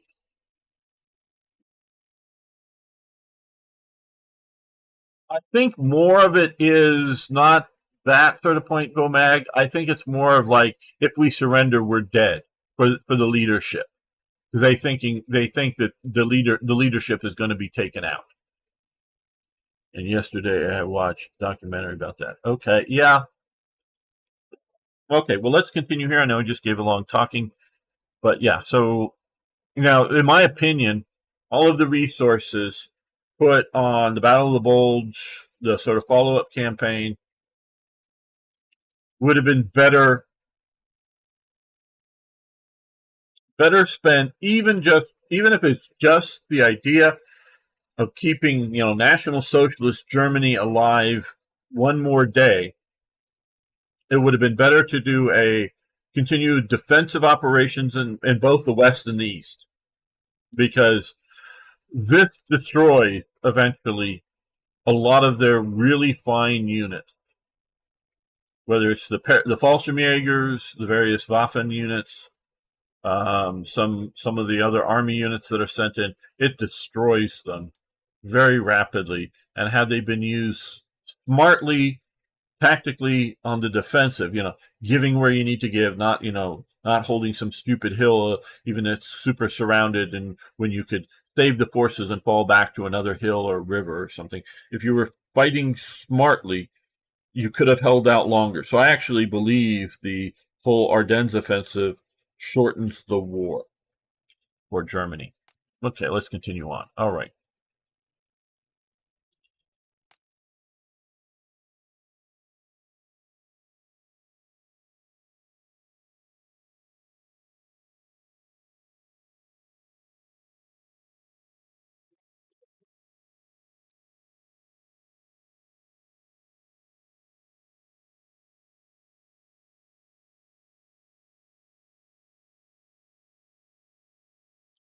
Come on, come on. Taking time to load. Just let everyone know here. I'm at my secret mountain base right now, playing on a rather nice laptop, but not the normal computer that I play on, so it's a little bit slower, some of these things.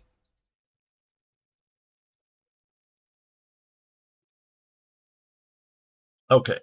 Show of force. Yesterday, when our tanks rumbled into Bastogne, Volk's Grenadiers, some 80 miles north, made their last forlorn attack against the Eisenbahn Ridge. Okay. Meanwhile, the most forward enemy spearheads near the Meuse River were dealt with by the First Army and the British 30th Corps. We clearly have the Germans on the back foot now, though they are not yet in the mood to give up. Like I was just saying, G2 reports that substantial enemy armor is heading towards Bastogne, including Waffen SS units and Panzer Lehr elements. Panzer Lehr is a very interesting unit. Elements that were already sent forward but have now been called back. Expand the narrow link to Bastogne and neutralize any threats against the key road junction for good. Drive the enemy forces from multiple strongholds around the town to secure the wider area.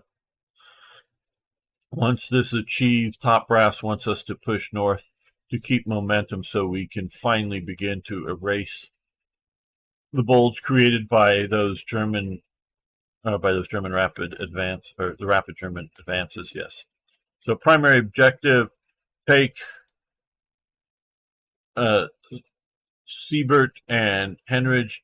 Take 4 more victory hexes. Each primary hex awards 300 prestige. Optional: destroy 5 panzer units. Receive a bonus hero. Well, very good. We want to do that. We did get, okay, reduced slots. Very good. There are relief column support. Make sure to reinforce the handful of Shermans that reach the town ASAP. Okay.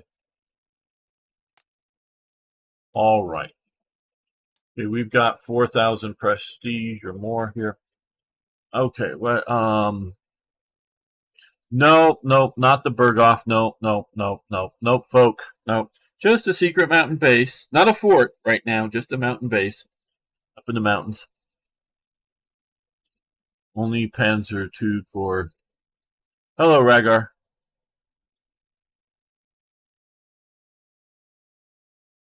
Germans jumbo, please. Well, we do have. Well, maybe we don't have any jumbos. I thought we did. Maybe we'll get some here. We'll have to take a look. We have 91 slot filled of 96, but we have. Okay, what is? I know this episode is going to be a lot of talking and organizing. Probably we'll save the actual battle for the next episode. Okay, so let's look here at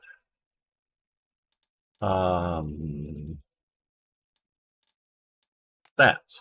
Okay, that's okay. 4 slots, 3 slots,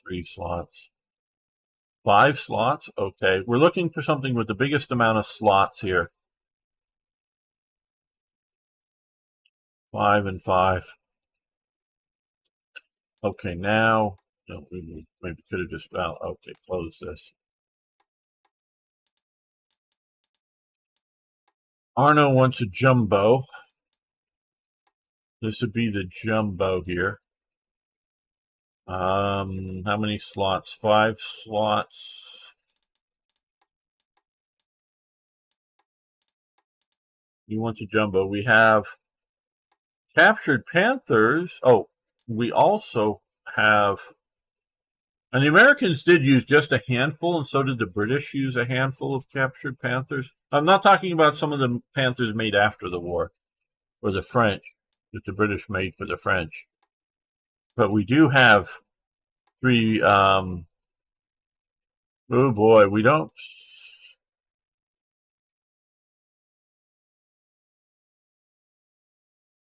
well, I would consider using this, but we only have a factor of 3 and we can't reinforce, I don't think.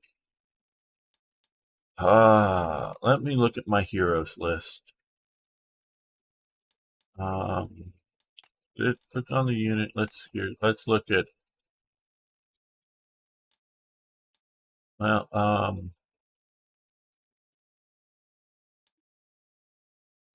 sign a hero. Okay, so even the sign.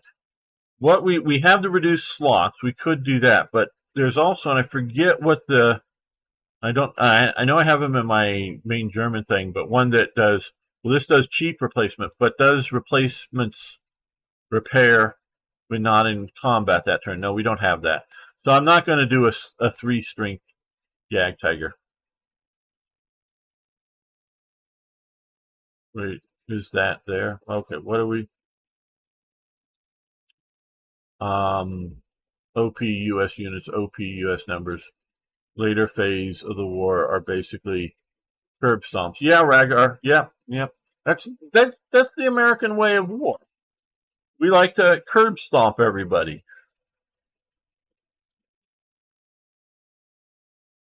So let's go back to here. I could sort of get this in, but we're not going to do that. That's just too expensive and not.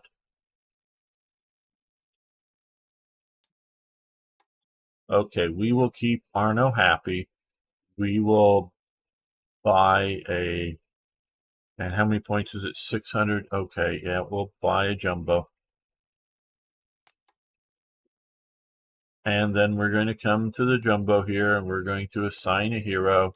And he's going to do, because notice we're complete slots up at 96. So we're going to add you. And now we have 93 slots, so we can do 3 more slots. We're also going to come in here and elite reinforce all of my core units.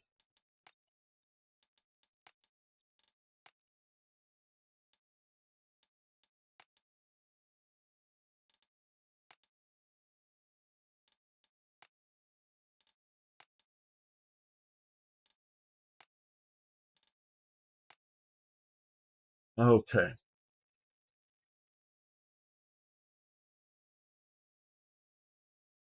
Okay, Ragar, have fun.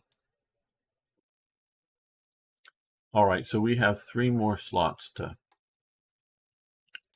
fill. We have, well, let's look back at what we have. We have 5 tank units, 2 with 76 millimeter guns, 2 with 75, well, 1 with a 75, standard 75, and 1 with a 105.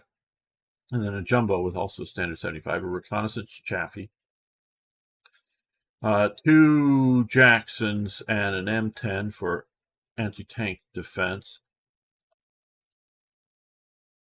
And then we have, again, the American way of war, artillery, a lot, some bombers, fighters, and 4 infantry, 3 of them motorized after a fashion. Okay. Let's look at more infantry, I think. Oh boy, they're all 4. We can't afford any infantry. We can afford more tanks.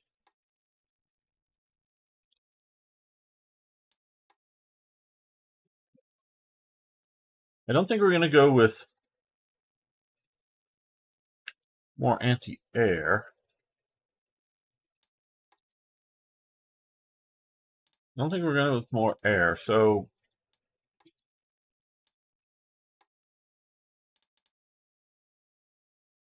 We could do that.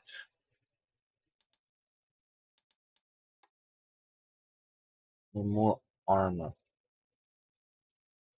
Well, these 75mm guns here, Crocodile, this is a flamethrower, I believe, are just going to be weak against German armor. All those would be getting too weak.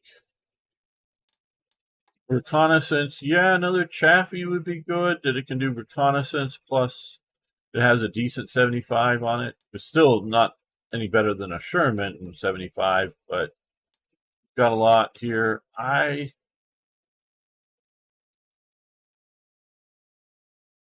think since we can, I think we're going to just keep these as our tips of the spear, and then more artillery. So let's go more artillery. Oh no, not anti-tank artillery. No, all the way over here. Right. I think 105. What is the xylophone? I honestly don't know about the xylophone. T27. Okay. T means it's not generally. I don't know anything about this xylophone here. I know what a xylophone is as a musical instrument, but not as an artillery piece. Is it rocket based? But when you see something, okay, it's 114mm. I get that part. T27. Whenever you see a T term, a T dash, that's like test or something. I don't know if it. Sometimes they just put a letter there and doesn't really have a meaning. People make a meaning up, but it'll needs to be an M if it's generally accepted in. You will find small field pests, limited production of something that does get into the field with a T name, T dash something, but mostly it's not an actual combat vehicle if it's a T thing in American use.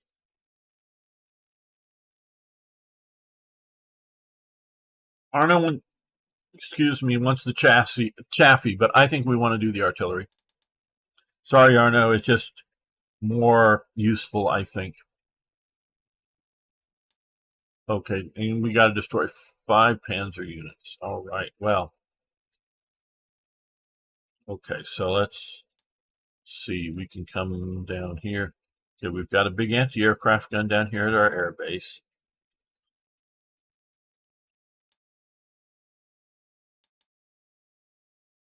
All right, well.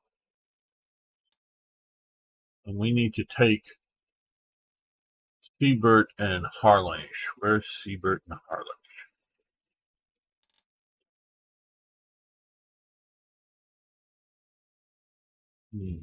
Gotta find these to know. Okay, there's Harlinge. Where maybe Siebert, and no, that's not it.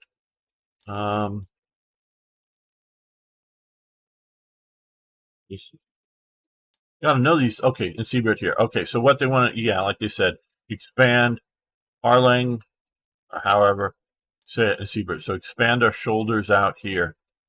Okay, so we're going to, let's see. We'll do the heavy weapons down here. We need to destroy some anti-tank. So let's put the Wolverine down here. And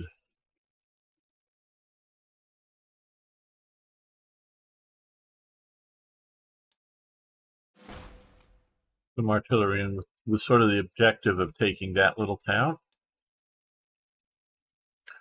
Now, coming to here,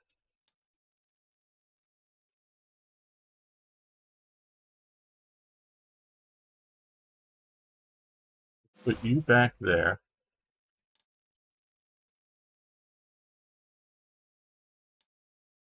You there.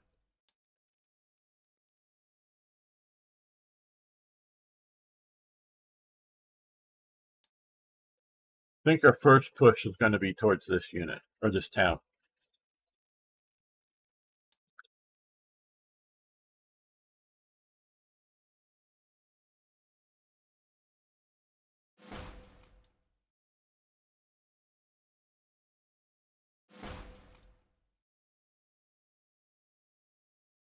put our jumbo here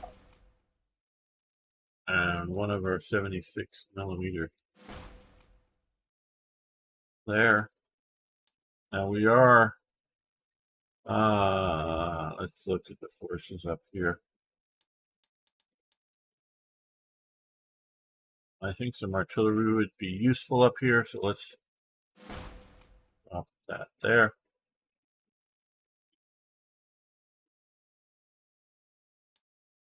Let's deploy our air down here.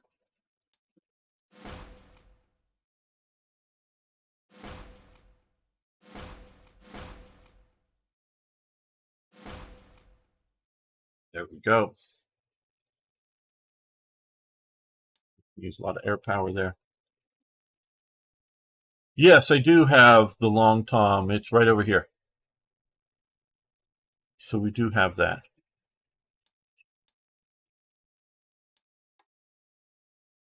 2 units to deploy. All right, well, these are the engineers. Well, I guess we can put them here.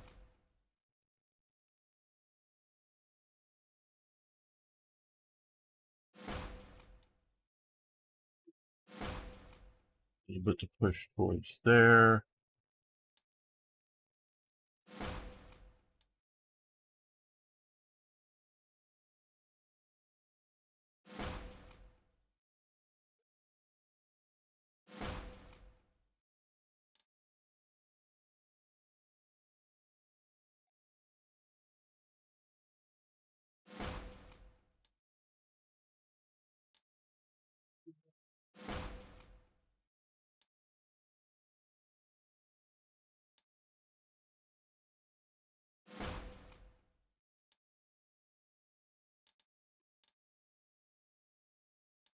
Well,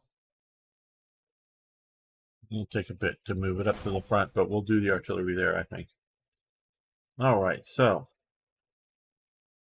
let's save this.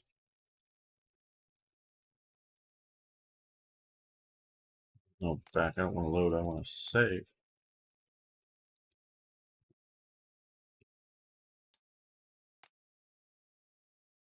And this episode has gone on long enough, even though we didn't do any significant action other than getting deployed. Just hearing me talk on. I hope it was fun. Again, if you haven't already, please like the video and post your comments. Tell me why I'm right or wrong, and especially with the why, I'd love to hear that. See you next time for more, yes, more historical gaming. And yes, we will come and make another episode right now. Don't worry, people. Welcome back, fellow armchair generals. This is Gamer 1745 here, and we are playing Panzer Corps 2 Front Lines Battle of the Bulge campaign, the DLC. If you're new around here, I'm Gamer 1745, and I hope I'm earning you smashing that like, well, no, licking the like button. It's tasty, so do that if you will. So yeah, and you can post a comment. All right, let's start our turn here. Some of your units have not been given replacements and are below maximum strength. What units? Okay, let's take a look here. What units are below maximum strength? Here, this is not one of my core units. It's up here. Okay, since it's not a core unit, it would be 300 to do that. 157. Yeah, okay, we'll do that. We'll do that. Okay, I think that is it. First turn. Here we go.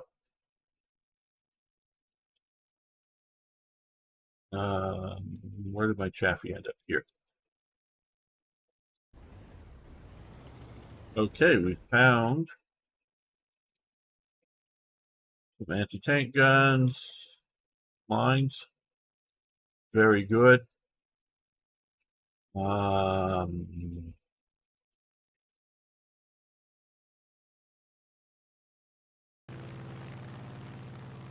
hello. Hello.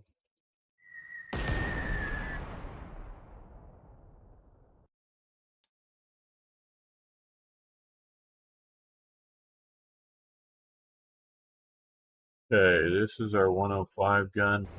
He's going to come up here. Oh no, I need to turn that into artillery because I want that to be artillery.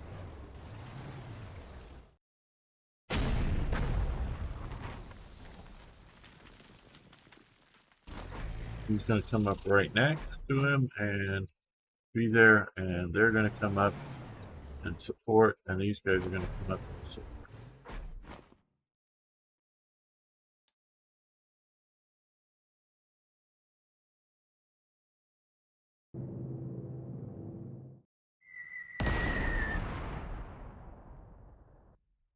Now,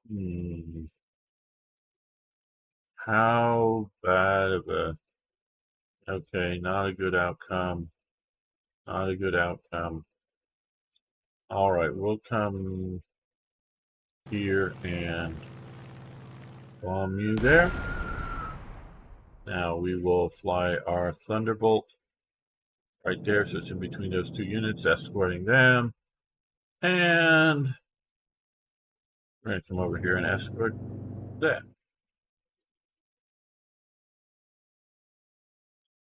Right, there we go.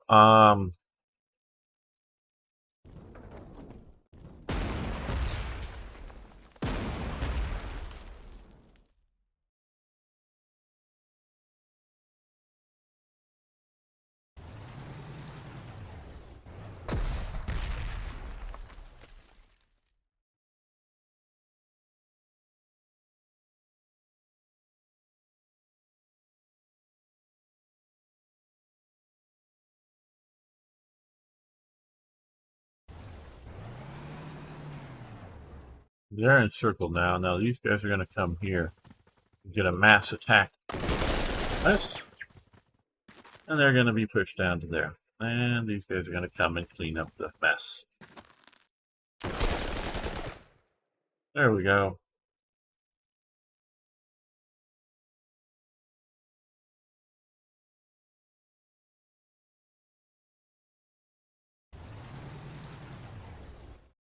Well, actually, sorry, no, we want to move that, the jacks up.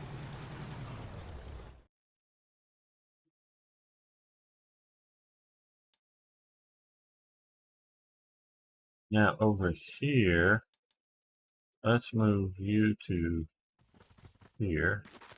They've got artillery backing them up. Well,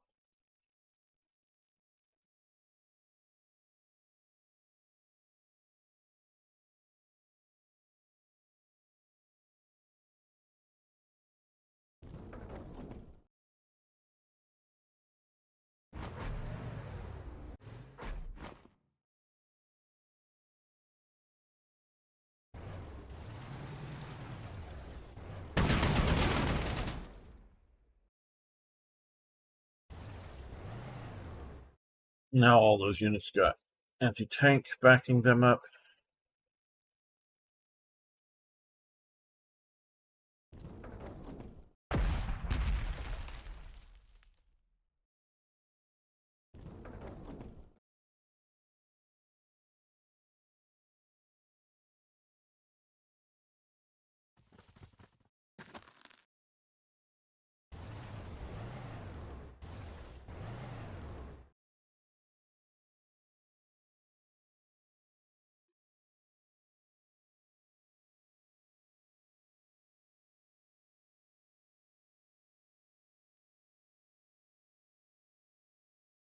Okay, I think we'll leave it like that.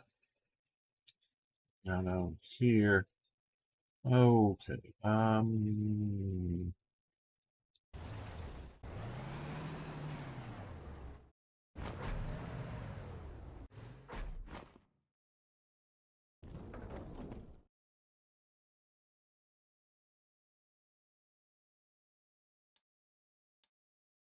Okay.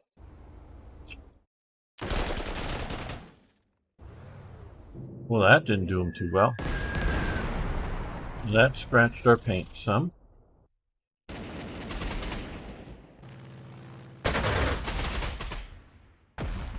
Damn, that hurt.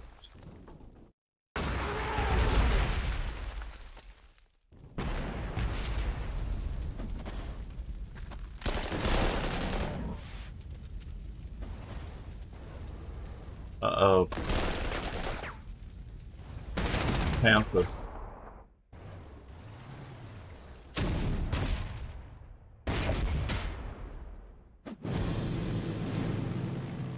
Right. Well, we've got BF 109K. Let's see how well.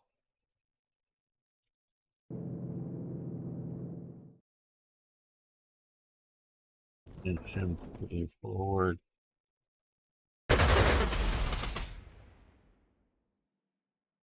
You are just so badly shot up. Yeah, we'll complete.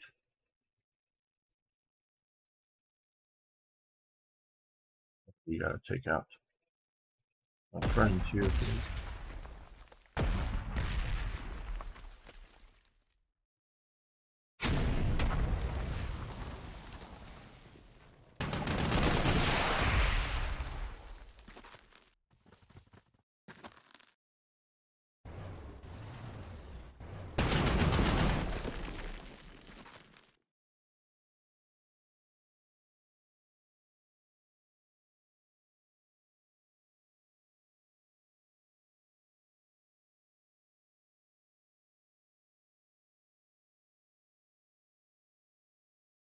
Well, since we have a fighter up here already, we're going to come in and see if we can bomb the hell out of these guys. There we go. That did it. Now we can come around here.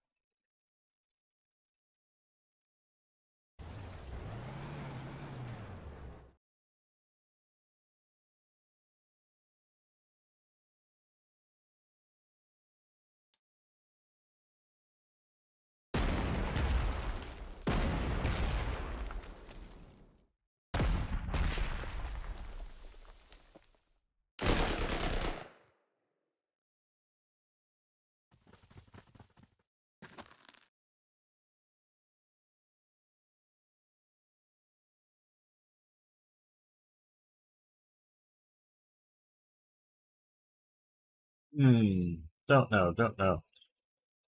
Okay, down here. Okay, we got more fighters, but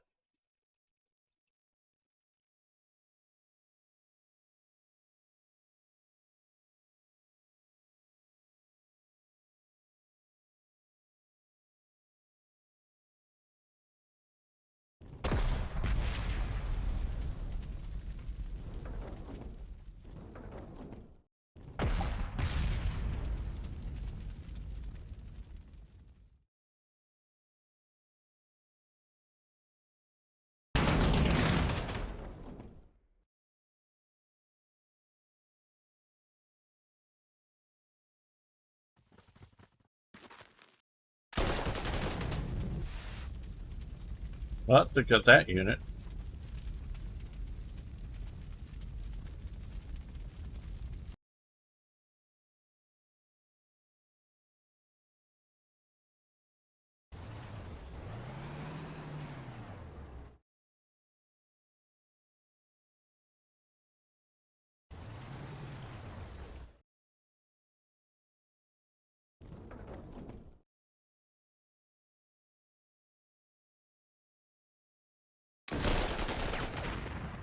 Really like the little 222s, but we need to get rid of the enemy forces.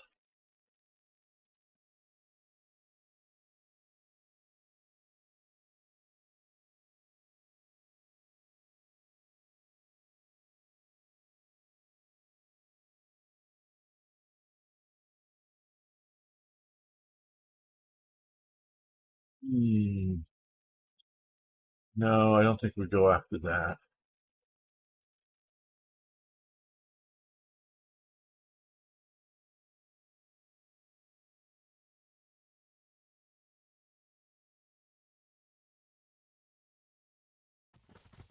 We'll just move to there.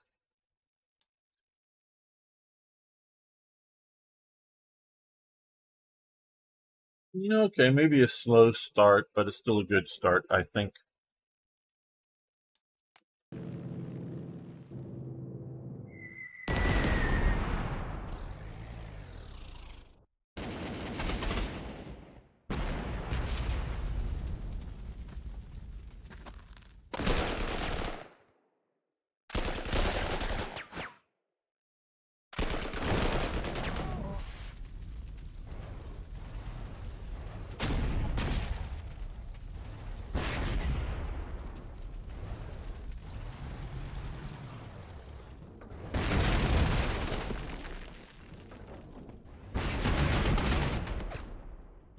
Good, you got away from your artillery support here.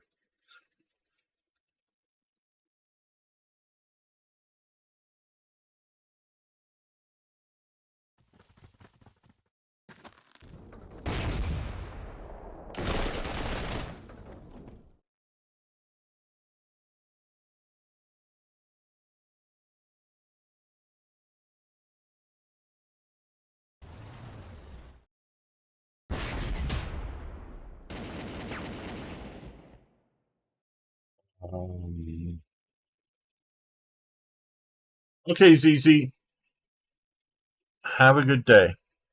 Now, I'm going to go grab something to snack on, and I'll be right back. So just hang loose for a moment.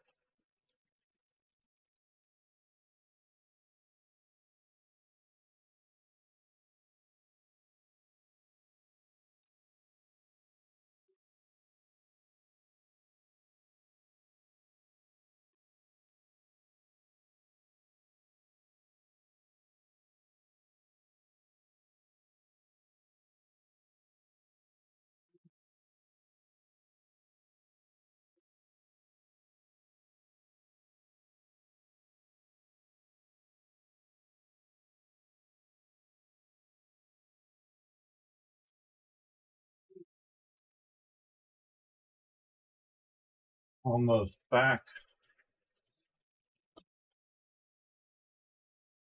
All right, I'm back, fully back.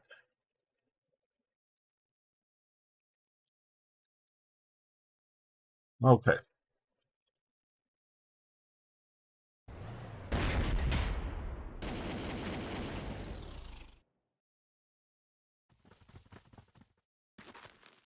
No, hold on. Yeah, we want to go here.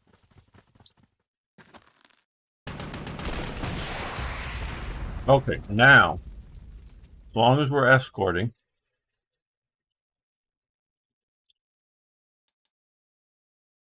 we should be able to use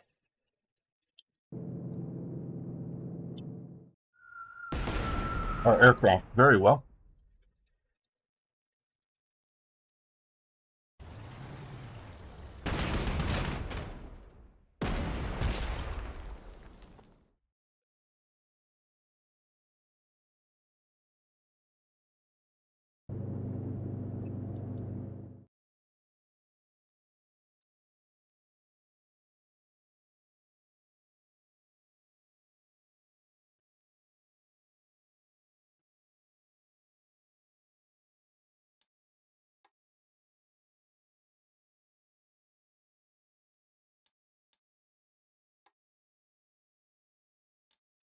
We want to destroy 5 Panzer units. There's 1 Panzer unit right there.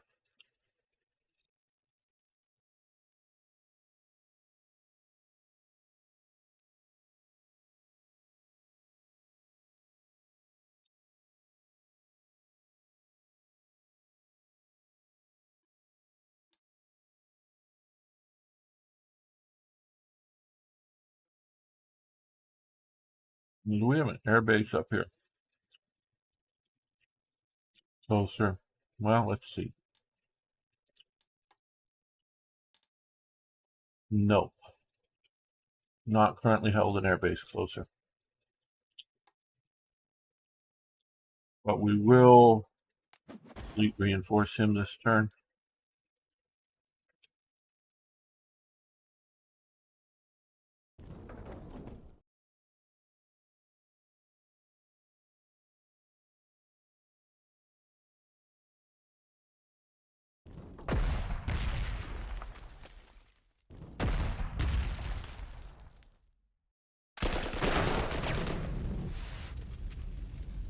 Okay, move in, occupy the town.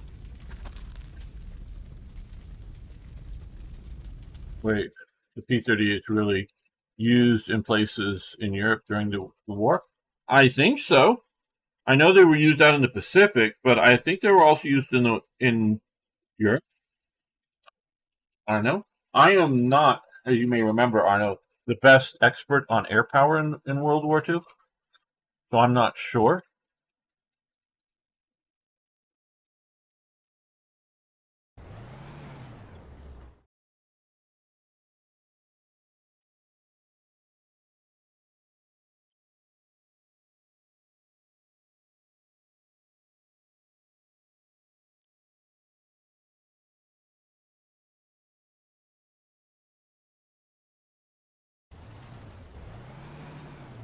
Okay, we got them encircled.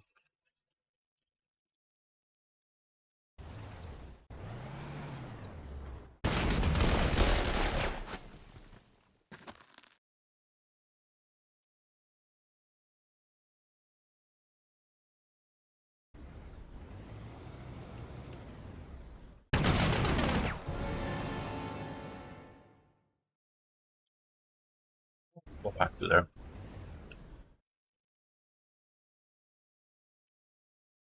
Now, here,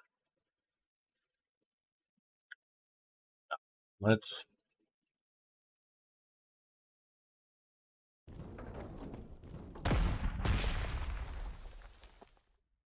found these guys here. And if we were attacked now, yeah, still not good enough odds. But we've heavily nullified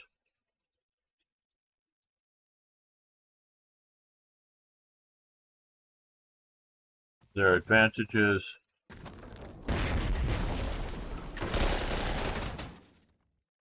All right, eliminated that.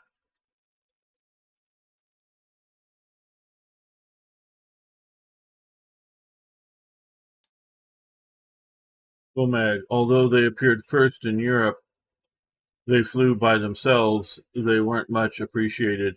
Same in Africa.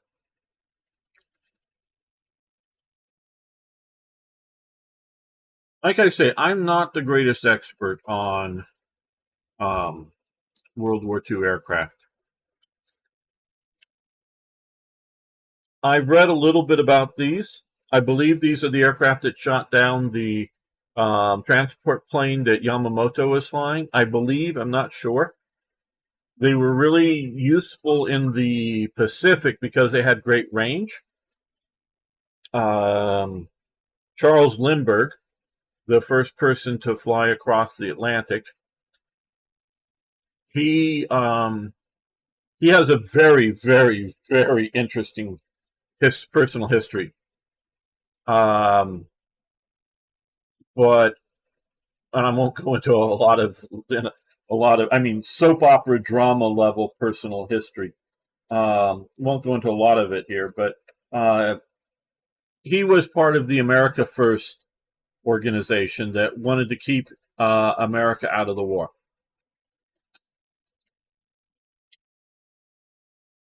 I don't know if he was really pro-German. I do not believe he was anti-British. But I think he really was just sort of like, hey, we should stay out of this war. And his organization basically evaporates on December 8th, the day after Pearl Harbor. That he is not his organization, but the organization that he's pushing. He's just a spokesman for it, not like a real organizer, as far as I can tell. But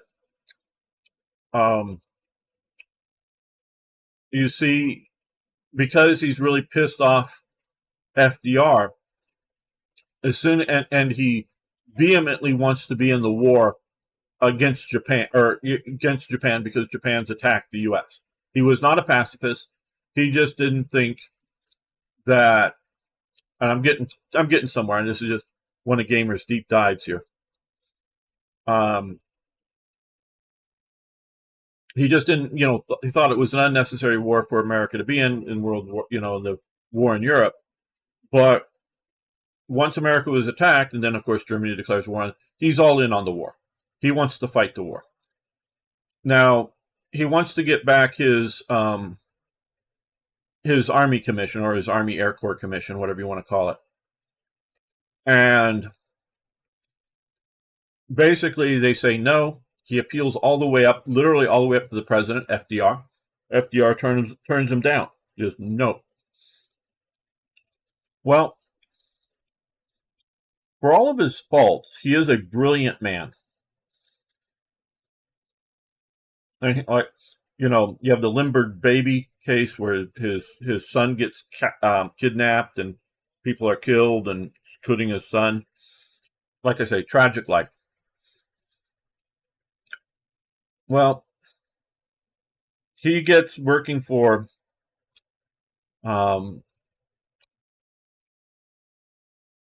I forget which, the company that I'm pretty sure that's making the P-38. Well, he heads out after a while as a civilian to the Pacific Theater to help train the pilots out there. Not so much on flying tactics, I believe, but more on, like, one of the things they specifically say on how to fly the P-38 long range, including, adjusting the, fuel mixtures and whatnot to keep those aircraft flying and not burning up too much fuel for long range operations. And he goes along with the some of the units, flies a military aircraft along with them a few times to evaluate things and test things and observe things. And it's believed he shot down, hey, Arno, there's a bug over on Twitch. You might want to go kill it. Not a bug, a bot.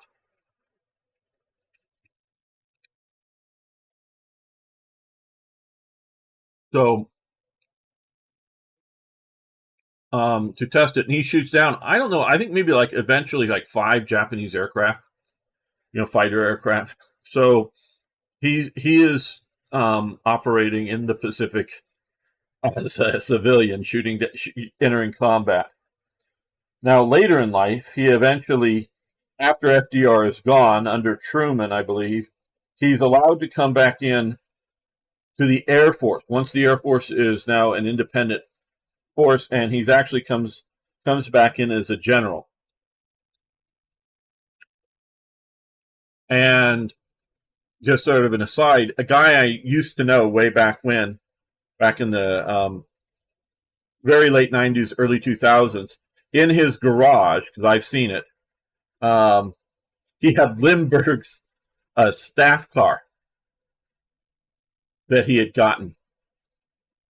And so he was active during the Korean War, and he had a staff car, which was an old Model A Ford, fairly beat up, but it had been spray painted, it had been painted over into the sort of Air Force powder blue, and, had the staff car markings on it, including Lindbergh's name and whatnot, General Lindbergh and whatnot. And eventually he abandons it out at some Air Force base in California out in the desert. And I don't remember this story in detail, but whether it was this guy or somebody else saw it, recognized what it was, and bought the thing. It was Air Force property, sort of, kind of, maybe. And now figure this is like an old 1930s Model A Ford that he was driving around as a staff car in the late 40s, early 50s.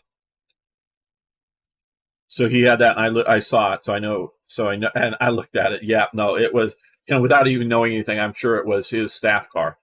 So he, like I say, had a very, very interesting path. So this aircraft is sort of along the lines, in theory, of the destroyer that the Germans used, which was an interceptor, basically the ME or BF-110 type of aircraft that is mainly used as an interceptor against enemy bombers and whatnot. It is not the most maneuverable fighter aircraft. But if you look at, and I've read a bit more about the Pacific, both sides, the Japanese and the Americans, wanted to zoom and boom. They wanted to zoom in on the enemy aircraft, whether fighters or bombers, hit them and pull away. That was the preferred tactic. It's only when that fails at one level or another do either side actually go into dogfights. So they want to come out of, in theory, come out of the sun as a surprise, build up speed, zoom in on the enemy aircraft, again, whether bombers or fighters, strafe them and pull away from them, and then regroup and do it again. That's what they want to do. Often it does devolve into dogfights. Generally speaking, the Japanese have more maneuverable aircraft. Generally speaking, the Americans have eventually faster and heavier armored aircraft better. And with tactics, they just grind down the Japanese Air Force. So, yeah, in Europe, with the depending on when and where, with the relatively short combat ranges, or a bit longer when you're trying to escort all the way to Berlin or something.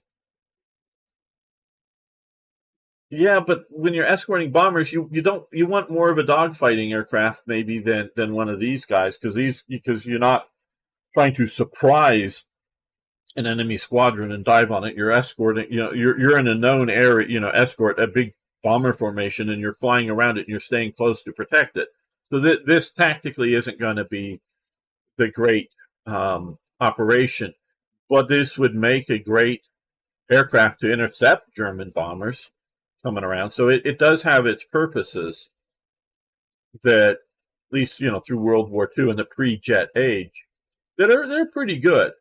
I think I've reasonably, for being truly a non-expert, but whether I'm an expert on anything, but being, just somewhat knowledgeable on this, I think this is sort of where it fit. And let's see what Arno says here. We're long-range fighters, just like the Fokker G1, of which the P-38 was based on, but just like the Bf-110, it was and a heavy fighter, maybe good at attack bombers, but against regular fighters like the Spitfire 109 and P-40, it was useless.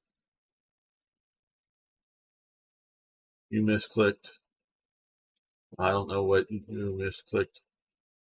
Oh, did you kick VOMAG out or something instead of digital bot thing, Arno? Well, yes, apologize to VOMAG. He seems like a good guy.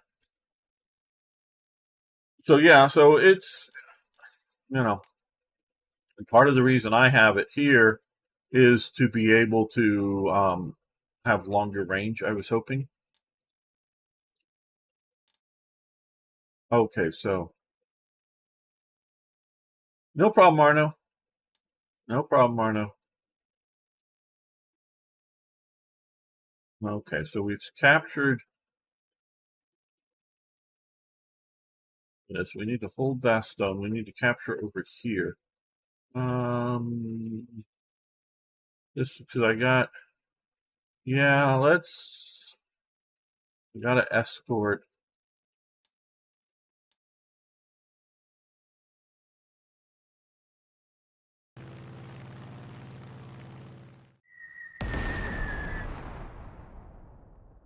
Uh-oh, Arno isn't perfect.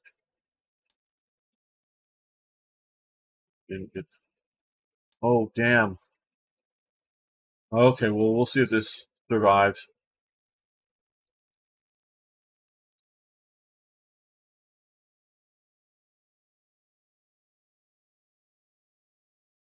See if this survives up here. He's not properly escorted.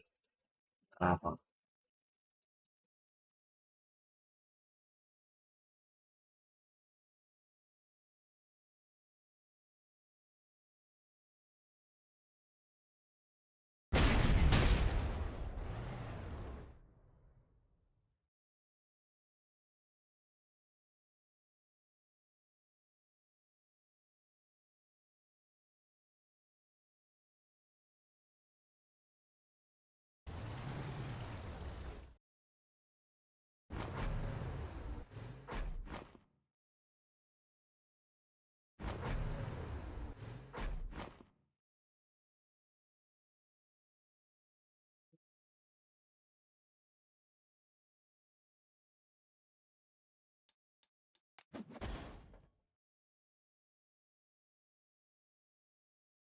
All right, well.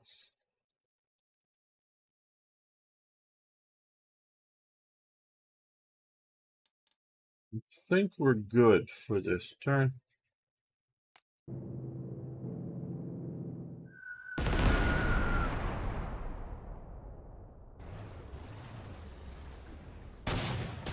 the hell is this thing? Oh, it's a mobile wagon. Moving wagon. Anti-aircraft gun system. Okay.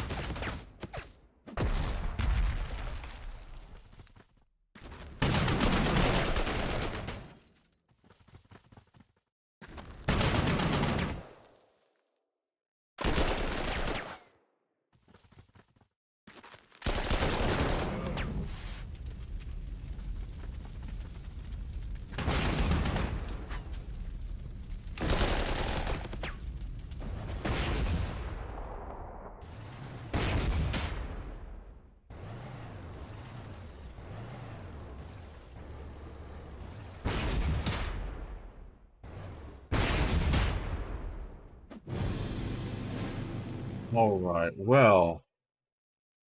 Well.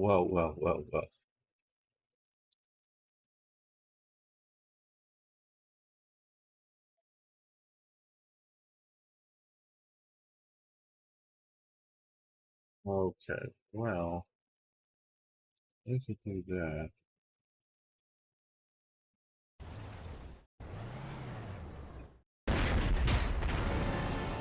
Very good. You come up and take this out, hopefully. No.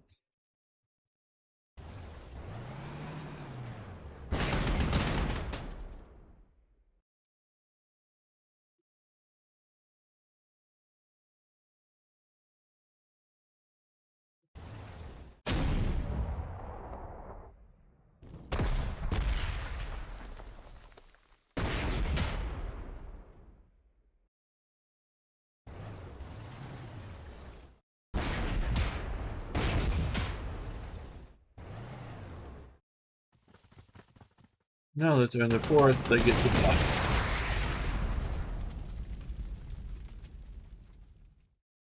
Now,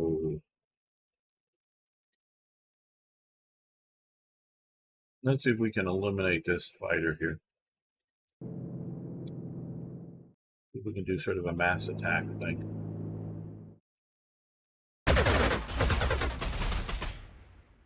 And now that he's wounded, we're going to take some damage, but hurt him even more.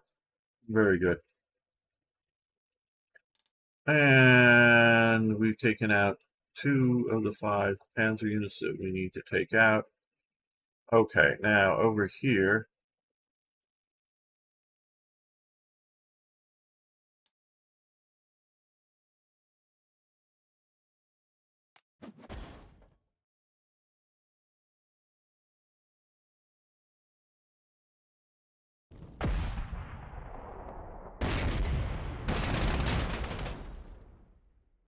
That was a big mistake.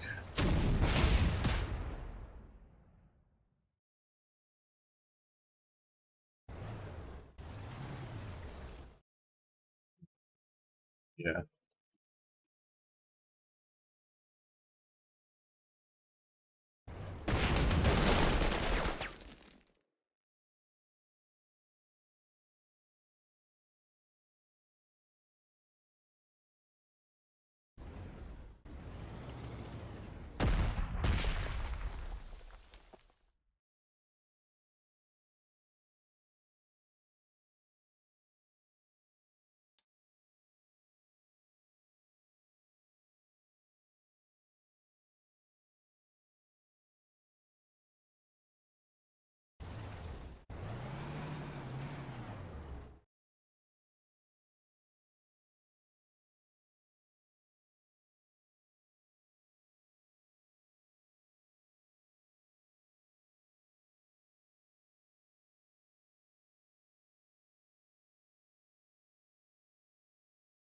Hmm.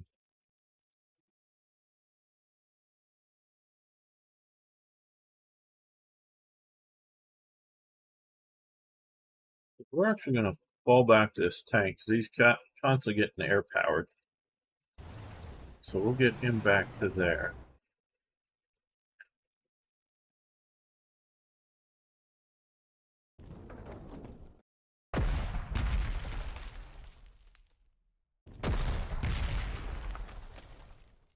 I'm going to reinforce him here.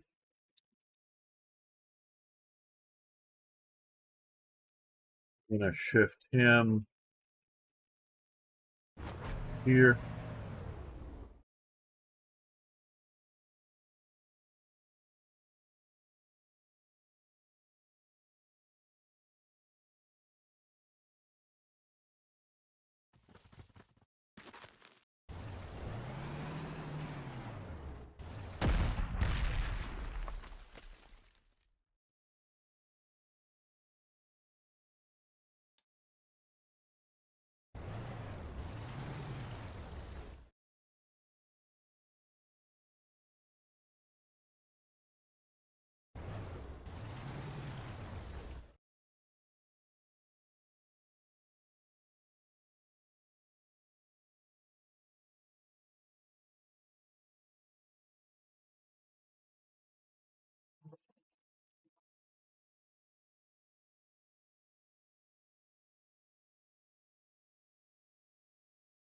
Oh, let's move this up to here, so maybe next time we can blast the fighters.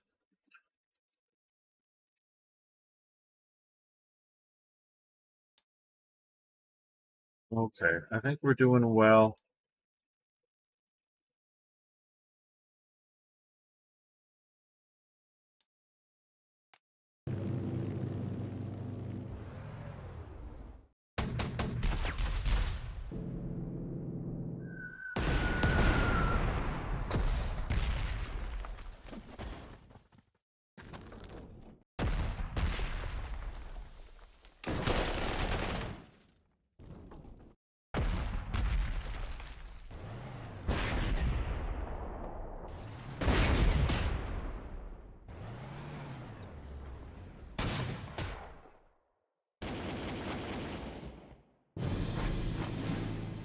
All right, well,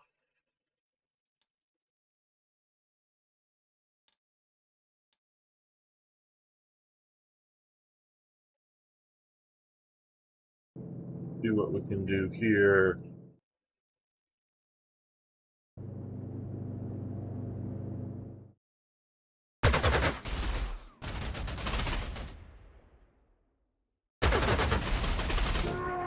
And fully take him out. Very good.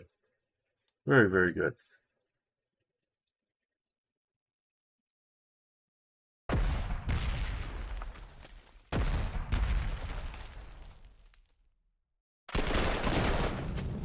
And another unit fully gone.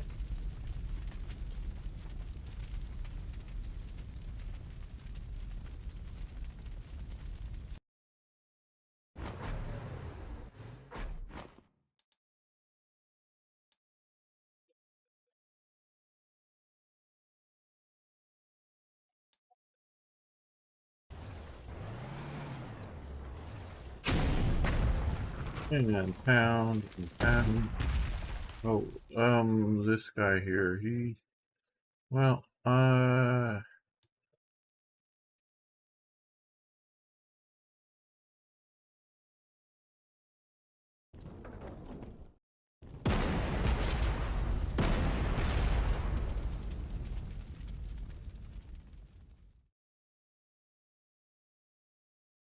let's reinforce him.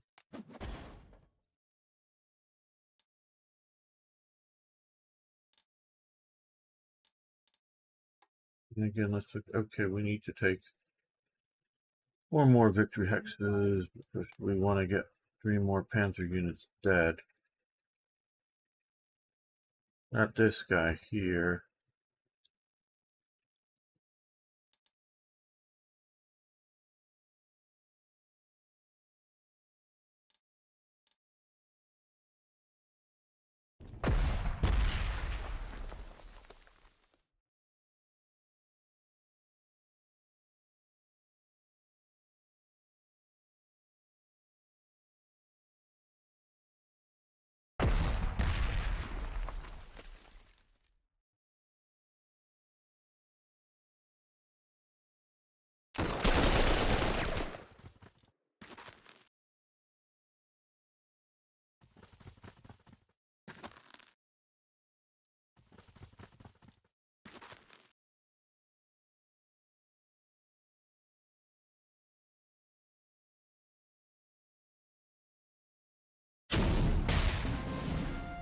Oh, they surrendered.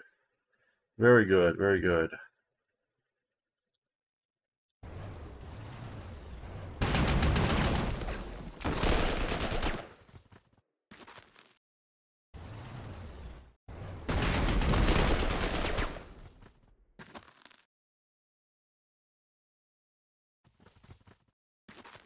Well, we're still going to take the attack.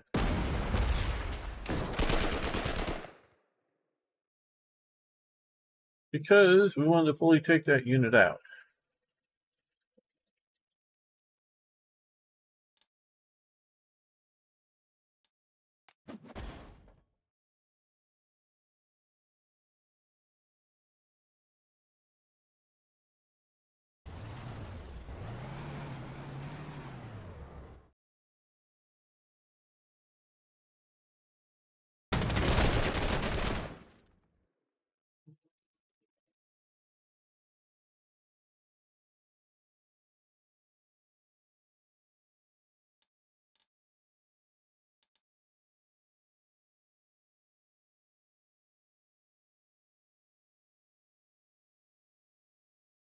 Yeah, we gotta shift our forces this way.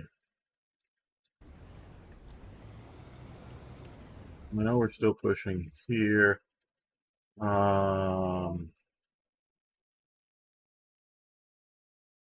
Fire. They can come to.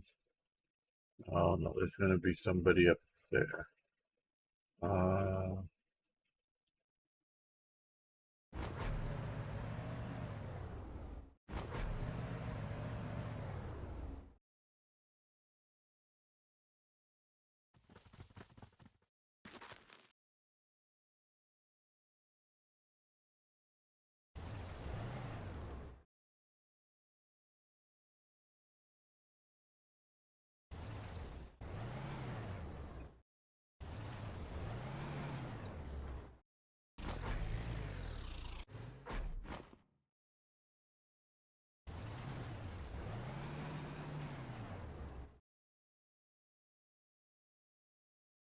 All right, well, that's pretty good. We're going to take that town, and then we're going to continue shifting our forces to take out Harling.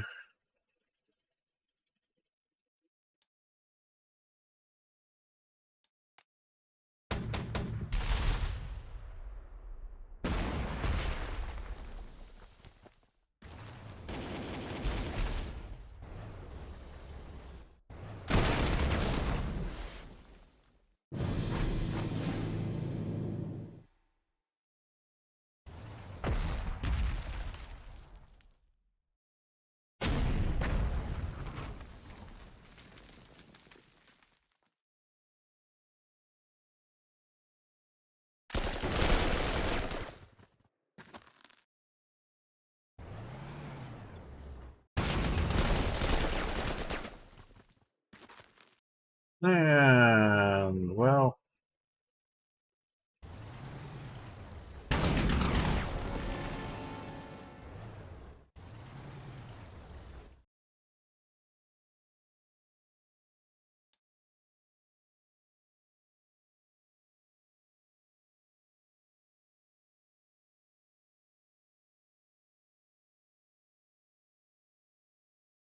right, well, okay.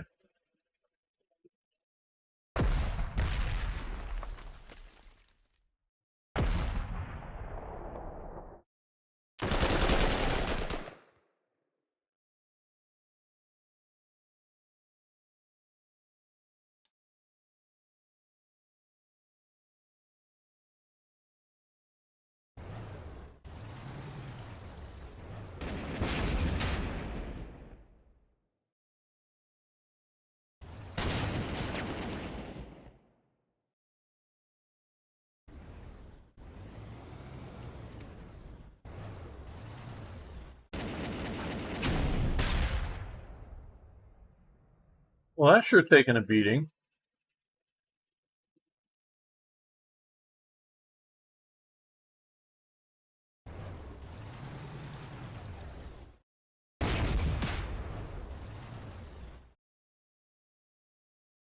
Yep, we got that pinned.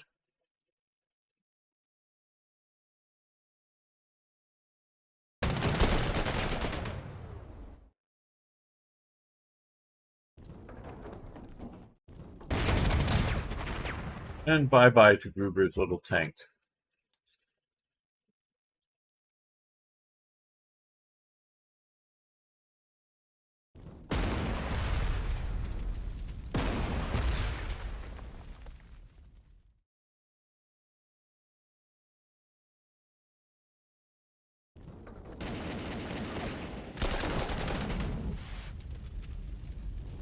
Should have fired that first. Oh well.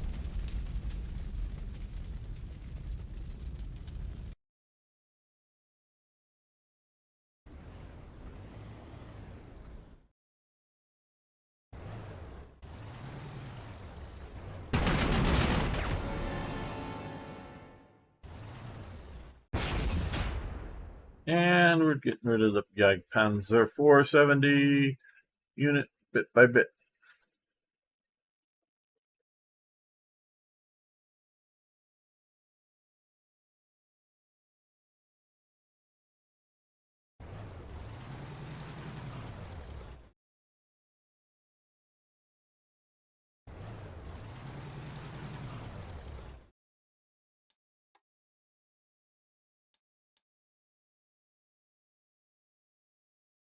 Well, where are the rest of the Panzer units? And I hope they're not too deadly.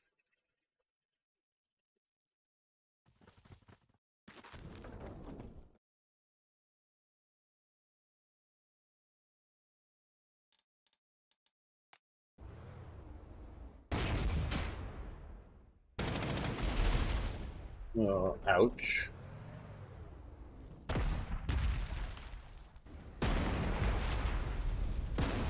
Again, ouch. They're still ouching.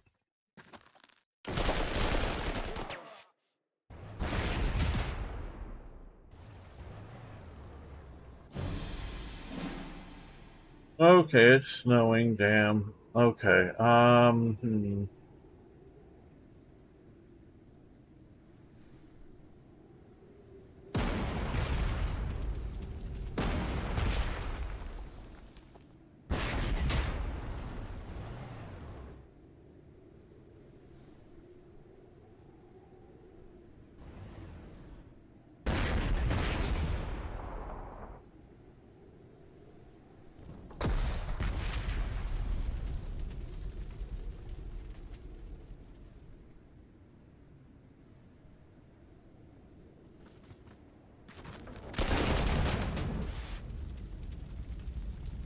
got rid of them.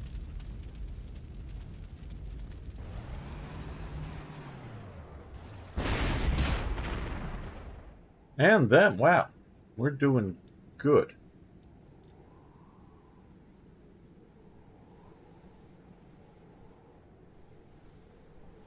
Okay, we'll face no enemy air this turn.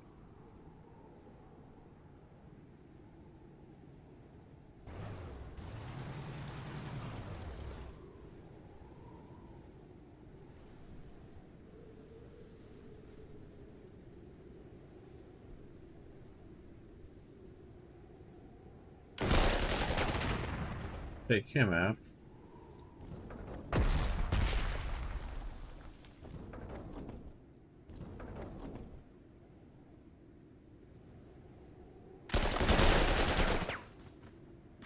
And they fell back.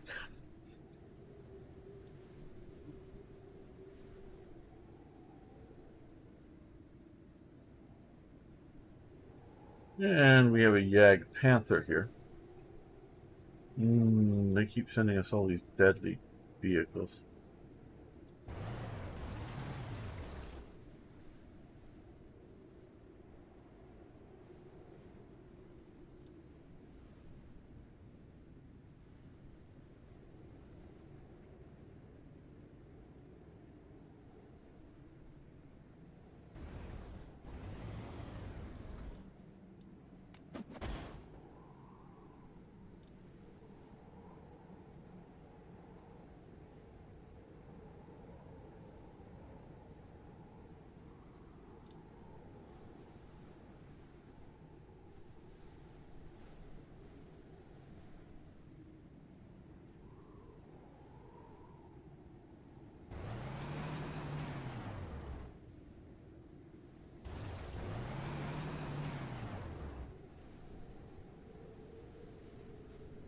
All right.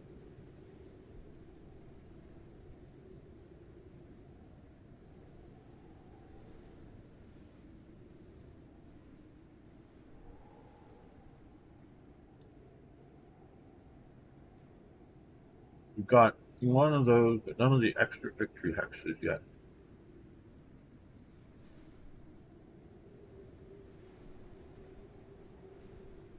Well, let's see where the German tanks show up.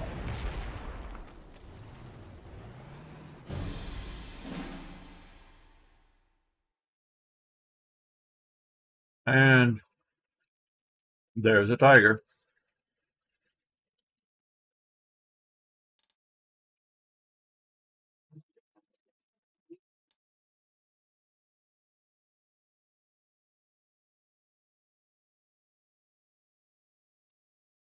Okay.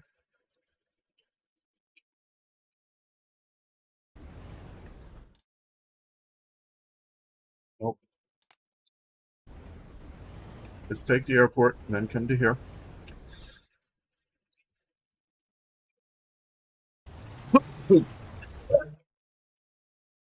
Excuse me.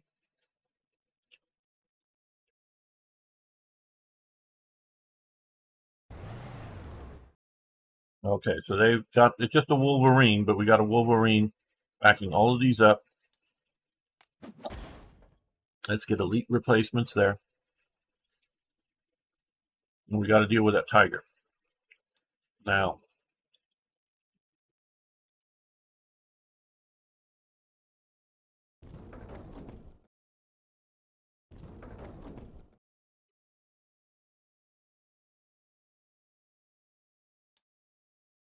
what we're going to do is, could be bad weather, even though it says it's going to be good. There it is. Okay, Jackson. Let's get to Jackson headed this way.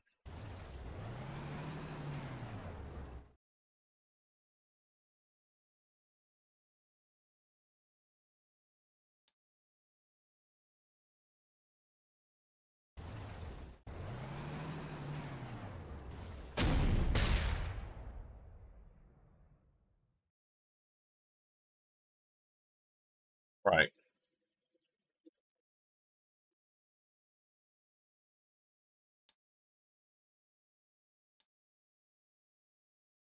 No, we're not. Until we can occupy that airport properly, we're not going to move aircraft there.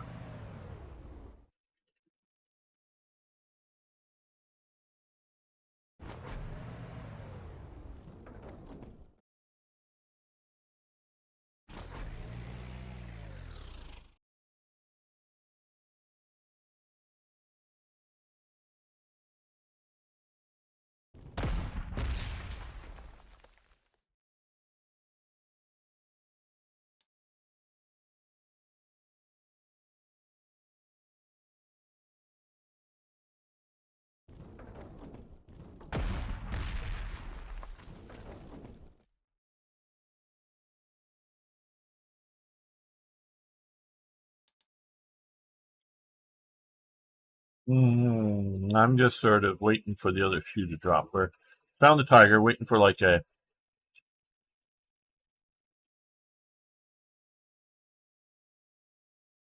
Tiger 2 or something to show up.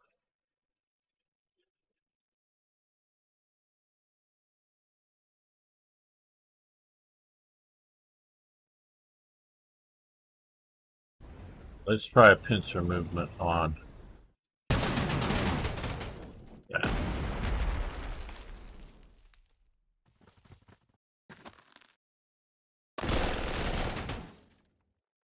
Well, got him way, way down. Way, way down. And we also see a wasp over here.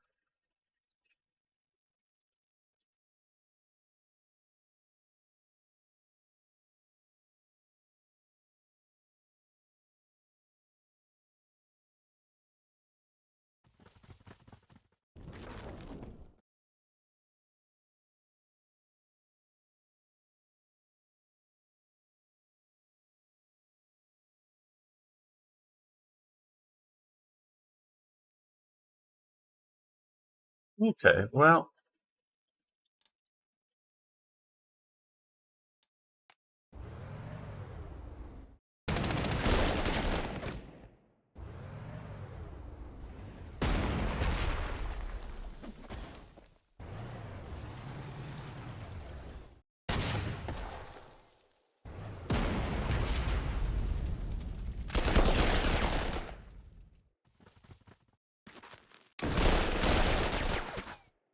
oops on their part.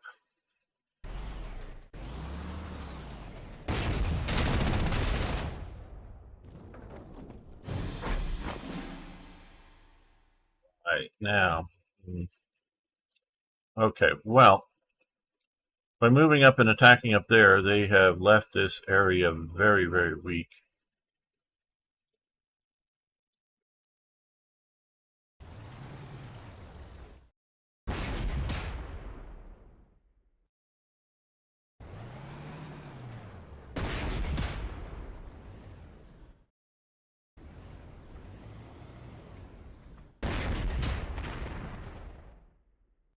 Okay, well, let's move to there. You come to here, so now you give anti-tank protection to all of them. You guys come to here. So we've got those two objectives.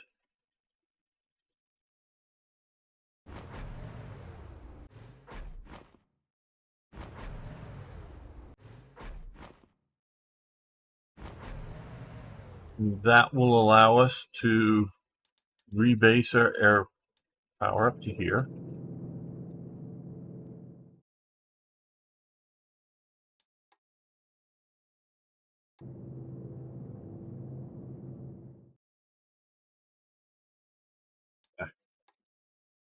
Come over here.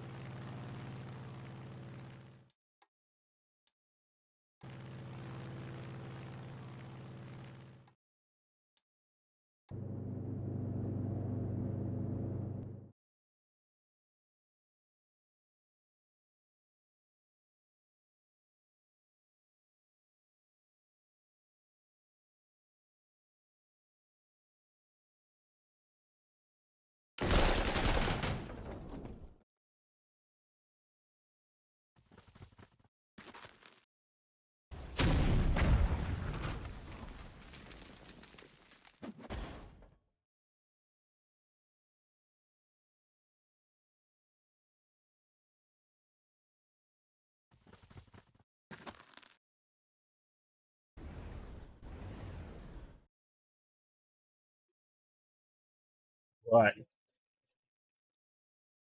Those are sort of protected. We got the tiger there.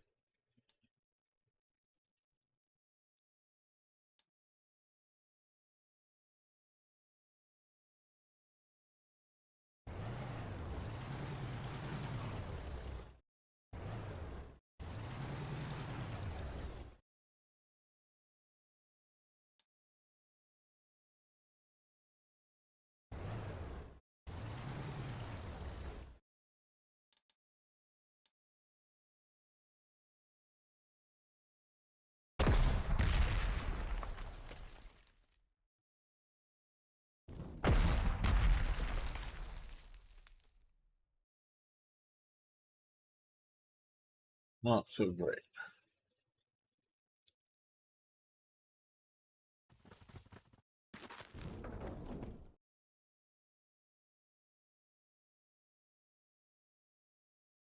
All right, well, that's doing fairly well.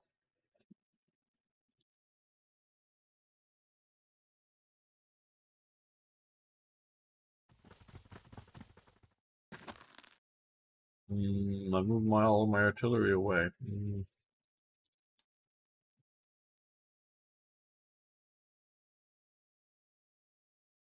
Oh, well, I wanted to take this, which I'm going to do, and then I want to take that. We'll get some artillery up here eventually, maybe.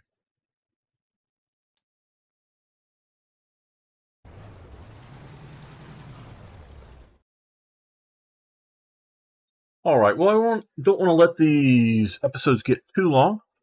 So thanks, everyone, for making it this far into the episode. I want to thank you all.